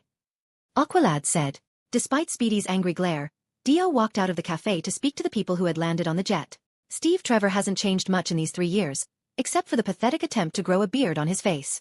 He came with 2 other soldiers wearing ARGUS's tech suits. Nice outfit, kid. Steve said it to him with a smile. You too. Dio said it with a mocking tone. Steve's locker has few choices with just standard military uniforms, which he used as a target for jokes for a long time. You certainly chose the perfect time to show up. Steve said this as he looked around at all the damage. It's more like the perfect time that forced me to participate. That happens in 90% of the messes Diana gets into. Steve sighed. Is the ARGUS taking jurisdiction over this matter? Dio asked. No, I was just worried about you. How did you know I was here? I didn't tell you about the school trip. How could I not know? The entire internet knows you're here. Steve said it with a smile. It's amazing that the Americans captured him despite being attacked. So, judging by the fact that you're here stalling while your friends are inside, does that mean you guys had some idiotic idea of how to get inside the mothership to rescue the hostages? Correct. Let's say you manage to get there. What are you going to do next? You'll be surrounded by whatever species attacks us. I won't lie, I didn't have much time to plan that part of the plan. Dio said it with a smile. It's not like him to do something without careful planning. You're very smart, Dio. You know this mission is a bit above your pay grade. I agree as well, but do we have any other options? Dio asked him. It's been quite some time since the invasion began, and so far, no high-profile heroes have shown up. That means they're occupied with more urgent matters. They can't wait for them. Dio, can I say anything to make you not do this? Steve has sort of adopted me as an older brother. He follows Diana on most of her adventures and knows very well the difficulties and dangers a hero faces. You know me well, Steve. Even though you didn't think I could be a good hero, I have to do something. I can't just stand by and do nothing. That's also true. It's not a lie that I want to be a hero, but my motivation compared to the true heroes of this world is much weaker. Superman fights to bring a bit of hope to the world, and Batman fights so that no one else suffers what he has, and the examples go on. It took Dio a while to understand why he took so long to reveal himself. It's because he still considers himself just a kid wanting to be a hero. That's the truth. But it's also true that he can't just stand by and watch. That's why you'll be a good hero, kid. Steve said that his words affect him. He was serious before, but now he's smiling. And why do you think that? Dio asked, as he genuinely wanted to know. Steve turned around and started heading back to his jet. A while ago, I met a princess who gave up everything because she had to go to a foreign land simply because she couldn't bear to see their suffering and do nothing. Steve began to speak. Then the jet's door opened, and he entered. As the door began to close, he continued talking. And that princess, who couldn't stand by and watch others suffer, became one of the world's greatest heroines. That's why I know you'll become one too. With those words, the door closed, and the aircraft took off. Chapter 38. Hey rookie, we're ready. Speedy shouted behind Dio as he watched the jet disappear. Dio turned and went back to the cafeteria. Aqualad and Kid Flash are already facing underneath the dart, which was turned to the side. Robin is on the other side of the dart and looks at him. Let's go over the plan once again. Robin said it seriously. Aqualad, Kid Flash, and our new friend will go ahead to secure the path. Aqualad says. After exactly 10 minutes, I'll activate the teleporter again, this time taking Speedy and me to provide support. Robin continued. Aqualad then took his 2 weapons from his belt, and the tattoos on his body started to glow. Kid Flash didn't do anything specific. He just looked at Robin with a smile. On 3. Aqualad said. 1. Robin began to count down. 2. Epikalumeto atrototupotamu Styx. I summoned the invulnerability of the river Styx. Before reaching 3, Dio whispered his spell softly, and a thin layer of dark energy covered his entire body. 3. Robin pressed a button on his wrist, and a blue light emitted from the dart, hitting them. Dio might have passed out for a second. This was a different sensation from using shadow travel. One moment, he was standing, and the next, he was lying in a small pod with no in-between. The capsule was filled with smoke, some kind of gas, but with his invulnerability still active, he was safe. It's getting hard to maintain this spell, so he punched the green glass in the capsule and destroyed it. He could break and pull the glass away with a little more force. After that, he got out of the box and cancelled his spell. When his feet touched the ground, he already had his sword in his hand and looked around cautiously. Luckily, this place seems to be empty. Dio was in a massive chamber, 5 meters tall and over 10 meters wide. There are only other pods like his, which are lined up in several rows, and the whole area is straight. The floor and walls of the ship were silver, and the dim lighting wasn't a problem for him. After making sure he was alone, he tried to find his new friends, but none of them had left their pods, which meant their natural protections didn't work. It doesn't take long for him to find them. They are in the pods beside him. The first one he helped was Aqualad. Dio hit the glass with the hilt of his sword and shattered it. Then he grabbed Aqualad, pulled him out of the pod, and laid him on the ground. Dio did all this while holding his breath to avoid exposure to the gas inside the capsule. Dio left Aqualad lying on the floor. It will take a little time for him to wake up. Then he moves to help Kid Flash. After going through the same process with Kid Flash's pod, he placed them both on the floor and faced the only door in the room. He put his hand on their foreheads and spoke aloud. Ksipna. Wake up. As if they'd received an electric shock, they both jumped up from the floor, wide-eyed, and scanned their surroundings. It took a few seconds for them to fully wake up and calm down a bit. Thank you for saving us, my friend. Aqualad said and understood what happened. Wow, so we're really on the mothership. Kid Flash said this and looked around. He then ran around the room before returning to where he started. So, Aqualad asked. I saw all the pods, and most of them are empty, and humans occupy the others. Kid Flash replied. How many? Dio asked. 30, of different ages and genders. That complicates things a bit. I didn't think there were so many. Dio remarked. We can't wake them up, and protecting 30 people is very difficult. Aqualad also understood the problem. What do we do? Kid Flash asked. Aqualad stopped talking and contemplated. Dio already knew what they could do to save everyone. We'll take control of the ship, Dio said to them, which surprised them all. Yes, it's the only thing we can do to save everyone. Aqualad agreed with him, and Kid Flash has no reason to disagree. We'll wait for the others first. Aqualad suggested it and sat on the floor in front of the only door. So they wait 1 minute, 2, and finally 10 minutes pass. Aqualad, who was watching the door in front of them like the rest of them, turned to Kid Flash and said, "Kid, could you?" Before he could finish, Kid Flash had already jumped up, crossed the entire room, and returned. No new arrivals in the pods. Kid Flash reports. Robin isn't the type to be late. Aqualad said to them. We'll wait a few more minutes. Maybe the teleporter beam malfunctioned, and he needs time to fix it. Kid Flash suggested. So they wait for another 5 minutes, and there is still no sign of Robin or the idiot. Something must have happened to the dart. We can't wait any longer. Dio told them. Aqualad stood up, drew his 2 weapons, and his tattoos started to glow. From a silver bag attached to his back, the water emerges, forming 2 swords. He's right. Aqualad said this to Kid Flash, who was already in a running position behind them. Dio also grabbed his sword and shield, ready for battle. Who's going to have the honor? Kid Flash asked. I think our new friend should have that honor. Dio didn't disagree with them and ran toward the door in front of him. When he was just a few meters away from it, he leaped towards it with his shield raised.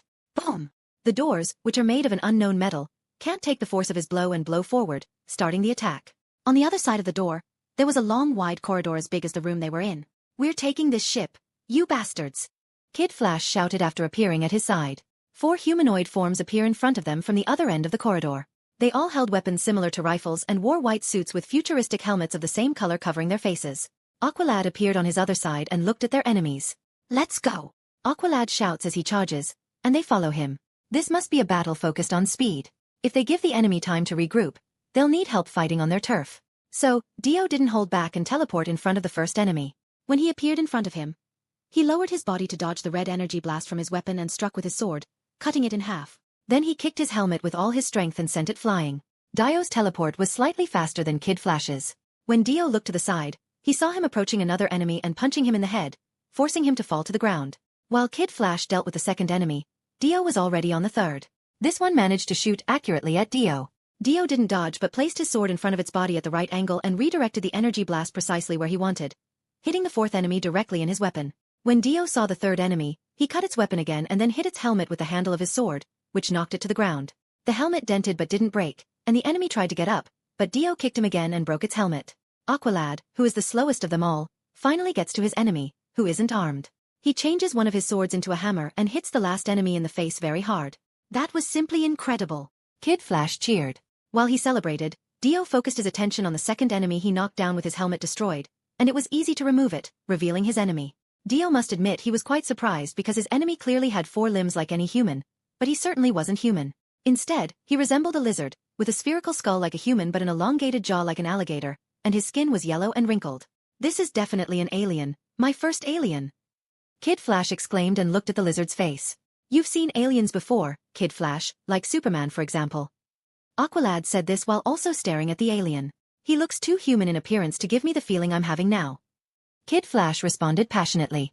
Tap, tap, tap. The dim lights in the corridor started to flicker, and a low alarm noise began to sound throughout the ship. We've been discovered. Aqualad said it without panicking. Chapter 39. Their approach hasn't been quiet from the start, so this was expected. The mothership is quite large, and its corridors are identical copies of each other. They pass through several locked doors. The most important thing right now is to reach the command center and somehow take control of the ship without their computer specialist. Watch out! The distraction was a mistake. As they made a turn, they came face to face with the lizard creatures. They stood in a row with their rifles. The one in the middle is aiming a massive gun that looks like a .50 caliber machine gun at them. Aqualad was the first to shout and act. He drew water from his backpack and combined it with the water he already had on his swords, creating a water shield in front of them. The middle weapon fires a shot similar to the darts, a blue energy sphere that hits the water shield and explodes it. Aqualad wasn't hurt. He was thrown backward. As Kid Flash ran along the walls, he defied gravity like Spider-Man and avoided the shots from the energy gun. He was heading for the big gun in the middle, but he couldn't reach it before it fired again, this time at Dio. The corridor was quite wide, but the energy sphere nearly filled it and left him no choice but to raise his shield and defend against the blast. Bam! The increased gravity of the shot enveloped his entire body, ignoring his defense, and his feet sank into the ground up to his knees. The good news is that Kid Flash reached for the big gun and dismantled it. Then Kid Flash punched the shooter, but he had to retreat when the others with rifles started firing at him. Aqualad also returned to the fight and transformed his weapon into a whip that struck some of the lizard creatures. Meanwhile, Dio struggled to free himself from the ground. When he managed to do so, he took advantage of the fact that the lizards were focused on Aqualad and Kid. He used the path of shadows to appear behind them. Επικαλούμε το κρύο της λήψης του ποταμού Cocyte. I summon the cold of the river Cocytus. As he spoke his spell, he took a deep breath and exhaled a black mist that covered the entire corridor in front of him. When the mist cleared, only the lizards remained frozen in their positions. Reptiles tend to hibernate in the cold. Good idea. Aqualad said this and walked over to him. You used the same trick as Superman. It was pretty cool. They left the frozen lizards behind and continued running ahead. Look. Aqualad called their attention again. After turning another corner, they found themselves facing an observation deck with a view of planet Earth. Now we know we're still in orbit. Kid Flash said it happily. Not for much longer. We need to go faster. Dio told them and reminded them of the time. They resumed running through the corridors as fast as they could. But they knew that going ahead alone would be a mistake. Along the way, they encountered more lizards, but the three of them managed to defeat each one. They were rapidly improving their teamwork and increasing their efficiency. Finally, they found a terminal in one of the corridors. Since he couldn't read their language, Kid Flash pressed all the buttons to observe the actions. He did this in less than a second and luckily found a map of the maze of corridors. After finding a way, they ran quickly to the mothership's command room, which wasn't far away. Boom! As they ran down a corridor, a side door a few meters ahead of them blew open, and several lizard things were thrown against the wall of the hallway, their armor smoking. Whatever hit them had a lot of firepower. They took a combat stance and waited for whoever or whatever appeared from the side door. They were shocked when a very beautiful woman who they knew had to be an alien walked out. With her eyes were light green, her hair was long and straight, and her skin was orange. She was undoubtedly as stunning as Diana or Zatanna. Dio's not surprised that Starfire is on this ship. Asterisk asterisk asterisk asterisk asterisk asterisk. Starfire spoke something in her language, and no one understood her. As she sent two of their enemies flying and was dressed in a gray jumpsuit covering her entire body, Dio's companions figured that she wasn't an enemy. Their attention was entirely on her, so they didn't notice three lizards appearing behind her. Dio moved through the shadows when they pointed their weapons and appeared in front of the three, protecting Starfire's back from their shots with his shield. When they were about to fire again, Dio teleported again, appearing in front of one of them, cutting its weapon with his sword and hitting its helmet with his shield. A green energy beam passed by Dio and struck the other two as he was about to turn to deal with them, sending them flying. Dio looked back and saw Starfire's hand glowing green. Dio walked calmly toward her, with Aqualad and Kid Flash following. They gathered around her, and she continued to look at Dio. Asterisk asterisk asterisk asterisk asterisk asterisk. Starfire said it again in her language. I'm sorry, I don't understand. Dio told her in his language to let her know that they couldn't speak the same language. It seemed to work because she extended her hand and held onto his armor, then pulled him closer and kissed him. It wasn't a romantic kiss, their lips barely touched. There was no love, yet it was his first kiss in this life, and he was quite thrilled. The kiss lasted only a few seconds, and then she released Dio and moved away a bit. Can you understand me now? Starfire asked in perfect English. Dio just nodded. Are you also fleeing from the Psions? Starfire asked. Dio nodded again and assumed that the Psions were the name of the race they were fighting. In fact, we're trying to take control of their ship to rescue our people who were kidnapped. Aqualad said. Seriously, no one's going to talk about the kiss? Kid Flash asked. Starfire looked at Kid Flash and replied, My people have the ability to learn alien languages through physical contact. She said it casually. Not to offend, but could you tell us who you are and why you're on this ship? Aqualad asked. My name is Coriandar. I've been held here as a prisoner and a Psion test subject for some time. I can explain the reasons later because we don't have much time. Why don't we have much time? Dio asked, as he had enough time to recover. I overheard the Psions talking about an evacuation protocol. In a few seconds, they'll abandon this ship, but not before triggering the self-destruct. That clearly killed the mood. They were foolish not to consider self-destruction. Let's go. Aqualad said this while already running toward the bridge. Their new ally chose to fly instead of running. It was a beautiful sight with her long fiery red hair, which reached down to her feet and began to glow as if it were on fire, and its tips truly were. After running for a few minutes and fighting anyone in their path with the help of their new friend, they arrived at a large round door. Aqualad wasted no time and transformed his weapon into a large sword, which he thrust into the door and tried to cut a path for them. Dio went to the other side of the door and helped by doing the same with his sword. When both sides were cut, Coriandar shot at the center and created an entrance. Kid Flash was the first to go, and they followed. The command room of the mothership was much larger than the corridors they had passed through. It was a single-story circular room, with the first floor connected by a long spiral path, and the entire place was filled with Psions. Kid Flash, who was the first to enter, was landing punches on everyone in front of him and knocking them down. Unfortunately, the surprise attack didn't last long. On the first floor, several lizards holding weapons started shooting from above. Dio managed to shield himself with his shield, but Kid Flash and Aqualad had to dodge and move from side to side. Dio was about to teleport up, but Coriandar was faster. She flew up to the first floor level and began firing her green beams with both hands at the enemies. Boom! Boom! Boom! In addition to hitting the people who were fighting them, her attack also went through some equipment on that level and caused explosions. She didn't retreat. Instead, she flew onto the first floor and attacked even harder. While she caused chaos above, they did the same below. Επικαλούμε το κρύο της λήψης του ποταμού Cocytus. I summoned the cold of the river Cocytus. Dio's sword's blade was enveloped in a thin black mist, and he charged into the attack against 3 psions in front of him. They fired at him. He easily dodged their shots, cut one of them on the shoulder, and took the other shot again, ignoring how close Dio was to its companion. Dio defended himself with his shield, attacked, and hit its leg. The third one seemed a little scared and shot a few times at Dio while trembling. Dio was kind to him and struck him with the hilt of his sword, which was a better outcome than his friend suffering cuts from his magic. The cuts were simple, but his spell immediately froze the wounds and spread cold throughout their bodies, which left them frozen on the ground. Aqualad and Kid Flash were working in perfect sync. Aqualad used his 2 weapons, now in the form of short hammers, to hit anything close to him, and Kid Flash appeared in front of Aqualad just as he was about to be hit by an enemy shot and protected him with a chest plate from the Psion's armor. Boom! When they reached the end of the room, another explosion, more than the last ones, happened above them, and Coriandar landed beside them. The battle is over up there, Coriandar said to them. The battle down here was also over, and now they were facing the ship's controls in a big area with a beautiful view of Earth. However, there were still Psions operating the ship's controls. Stop them! Coriandar shouted to them. Dio teleported close to them and plunged his sword into the ground. It was still enchanted by his spell, which erupted and covered all the Psions in front of me with a black mist. The spell wasn't powerful enough to freeze them completely, but it rapidly lowered their temperature, which made them very sluggish. One of them, who was in the middle of the control, turned to Dio, and since it was without his helmet, Dio could see its jaw opening, and a strange sound came out of it. Asterisk asterisk asterisk asterisk asterisk asterisk asterisk asterisk asterisk asterisk asterisk asterisk asterisk asterisk. He said that even if we manage to stop the self-destruct, we won't get out of here alive. Coriandar translated for them. What does he mean? Kid Flash asked. True. The answer came immediately. The mothership that was in its stable position began to move and was rapidly increasing its speed. They were flying toward Earth, and it seemed to be a suicide attack. We have to regain control. Dio shouted to them. They all sped to a terminal and looked for buttons similar to those of an airplane to regain control. Of course, Kid Flash was moving much faster than anyone else. I've tried them all, Kid Flash shouted in panic. In the few seconds they attempted to control the ship, it had already entered Earth's atmosphere and transformed into a massive fireball. To make matters worse, they could see a large continent ahead of them. We have to destroy the ship, Dio told them. Is that possible? Aqualad asked.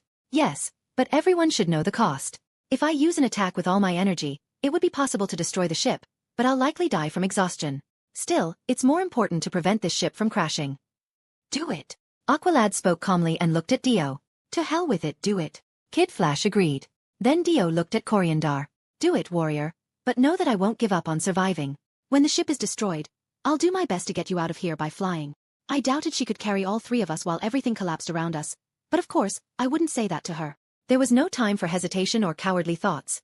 They had only a few seconds. So, as he was about to do what was necessary, he saw a blue blur flying at high speed toward the ship. As it got closer, he could see the blue suit and a beautiful red cape. This being held the ship with his bare hands. Chapter 40. First, Dio was attacked by alien ships, then he got into a battle with the young heroes, and finally, he came to the enemy's mothership secretly and had his first kiss there. Superman saved him just as he was about to give his life to destroy the ship, which would have killed thousands of people. It was a great day the whole time these things happened.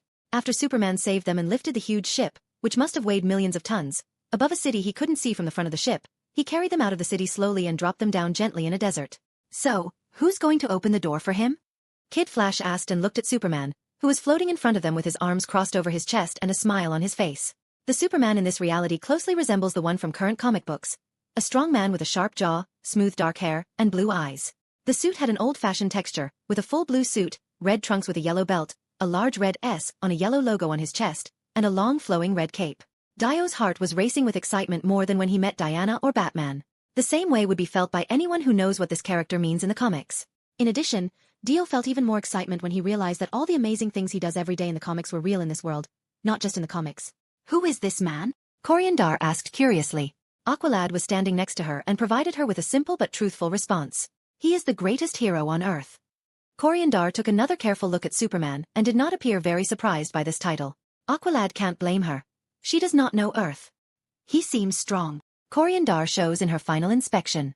Before they could say anything about what she said, Superman waved them off the ship, as he was tired of waiting for them to come to their senses. Let's go, Dio said to everyone. They turned and walked through what remained of the command bridge. Dio glanced at the Psion soldiers scattered on the floor. They couldn't escape as they attacked them, and their comrades chose not to save them with them on the ground. Now they are prisoners, and he can't help feeling some pity for them. Dio wouldn't want anyone, friend or enemy, to be an alien prisoner on Earth. They didn't have to walk far to find something similar to the side exits of an aircraft in the mothership. However, since the ship had no power, Dio had to cut their way out, and then they jumped out while Coriandar floated slowly to the ground. When they set foot on the ground, Superman was already in front of them, his hand extended to Dio. You must be Diana's apprentice. She spoke highly of you, Superman said with a smile at him. Dio moved quickly and shook his hand, which was as firm as steel. It's an honor, Superman. Dio replied from the heart. Superman smiled at him and let go of his hand, and then he looked at Kid Flash and Aqualad. It's good to see that you two are okay, Aqualad and Kid Flash. Superman said. Thank you, sir. Aqualad replied respectfully, but Kid Flash couldn't resist a playful comment. Hey, Supes, how's the strength holding up?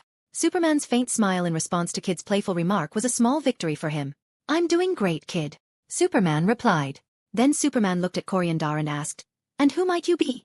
My name is Coriandar, and I am the Princess of Tamarin. The man in front of Coriandar didn't seem to bother her, and she appeared more interested in her surroundings. With this introduction, Superman looked at them and wanted an explanation. It's a long story, one we don't have all the details of either. Dio replied to him, and he nodded in understanding. Let's wait for the others so we can fill in the details. Superman said. Others? Aqualad asked with curiosity. Superman chuckled, turned and pointed to the sky, saying, The rest of the League. Dio's new friends don't have the same vision as him, so they couldn't see a green light ball flying towards them with a woman in red armor beside it. Shortly after, they arrived. Diana landed next to Superman and dashed towards me while giving him a hug. Thank Hera that you're not only well but also victorious. Diana said it with pride and concern in her voice. Lucky bastard. Kid Flash mutters quietly, so low that only those with super hearing can hear. Diana's hug ended when an African-American man controlling the green light bubble arrived and set it on the ground. It was clear that this Green Lantern was John Stewart as his whole suit was black, with only the top part being green. The Green Lantern symbol was in the middle of his chest on a white background, and his boots were green. This is one of the coolest superhero costumes. Then on the ground, the bubble that his ring and a line are holding together pops open to reveal Robin, Speedy, Batman, and two other people. One of them was wearing an outfit similar to Speedy's but in emerald green, and it was clearly the Green Arrow. Dio found his old-school mustache quite funny. The other was a man with straight blonde hair, holding a golden trident and wearing a shirt with golden scales and green pants with an A on his belt. It looks like a big part of the League of Justice is here. Batman took the lead. It's been 3 years since they met on that rooftop, but the way he looks at them still scares Dio. It's like he can see all of their secrets. Robin and Speedy have given a report on what happened in the city. It's your turn now. Batman said it in a calm voice. I would like Calderachem to speak first. Aquaman said it right after. Aqualad stepped forward like a soldier rather than a hero and placed his fist over his heart, a gesture that Dio thought was a sign of Atlantean respect. As you wish, my king, Aqualad said. Then Aqualad begins to recount everything that has happened since they arrived on the ship. The part where they talk about how their enemies looked interests the Green Lantern and the others because it's clear that they have never seen anything quite like the lizard-like creatures before. A few minutes later, the story is finished, and Batman just looked at them for a few seconds. Despite invading an enemy ship without an escape plan for yourselves and the captives, you did an acceptable job. Batman said to them. That was definitely a big compliment since Robin's face looked almost teary as he looked at his father and mentor. We still need to hear the story from our new and beautiful guest. The Green Arrow said and looked at Coriandar with almost starry eyes. This is Coriandar, princess of a planet called Tamarin. Superman introduced her to the League. Were you also kidnapped by these lizard people, Princess Coriandar? Diana asked formally. They're not lizards, they're psions, a race that lives in the Vega system. Coriandar replied. The rest of the League members and their sidekicks looked at Green Lantern, who was floating in the air, and waited for answers. Robin was looking at Coriandar without blinking. The Green Lantern's bodies know a lot about the universe, so the Lantern should also know something. I have no information about the Vega system, and there is no assigned Green Lantern for it. The Green Lantern replied. Our star system has never had a lantern assigned to it. Coriandar confirmed. What did these psions want with you, and why did they kidnap people without any explanation? Batman asked and looked concerned about an entire system being unprotected. Psions are mad geneticists. They're well known for kidnapping any alien race they come across for their experiments. I was one of their victims, just like my sister. Coriandar replied and looked a bit sad. How can you speak our language so well? The Green Arrow asked curiously. This made Kid and Aqualad look at Dio and made the atmosphere quite strange. Then, Diana noticed this and looked at Dio, waiting for him to speak. My species has the ability to learn any language through physical contact. Coriandar replied before him. Lucky bastard. Kid Flash cursed Dio again, this time quietly. The others, except for Robin and Batman, smiled at him, understanding what had happened. Now I'm curious, how did these lizards manage to kidnap a princess? You don't seem like an easy opponent. Diana asked. I don't want to talk about it, Coriandar said, looking agitated for the first time. This made the atmosphere a bit tense, but Diana nodded and changed the subject to the issue of the hostages and the unconscious psions aboard. Can I take the psions with me to OA? I'll also use the opportunity to gather some information about this Vega system from the Guardians. The Green Lantern said to settle the matter. Before the conversation continued, Dio saw some movement on the horizon, a large dust cloud approaching. The Texas reporters are certainly fast. Superman said it with a smile as he looked at the horizon. We'll stay here to take care of the prisoners and hostages in the meantime. Batman said that and looked at the sidekicks. Some of you should return to your private lives since you disappeared suddenly, and we don't want you to be declared missing. Batman continued. The kids should stay. This victory is theirs. Diana argued. We also haven't decided what to do with Princess Coriandar. Aquaman added.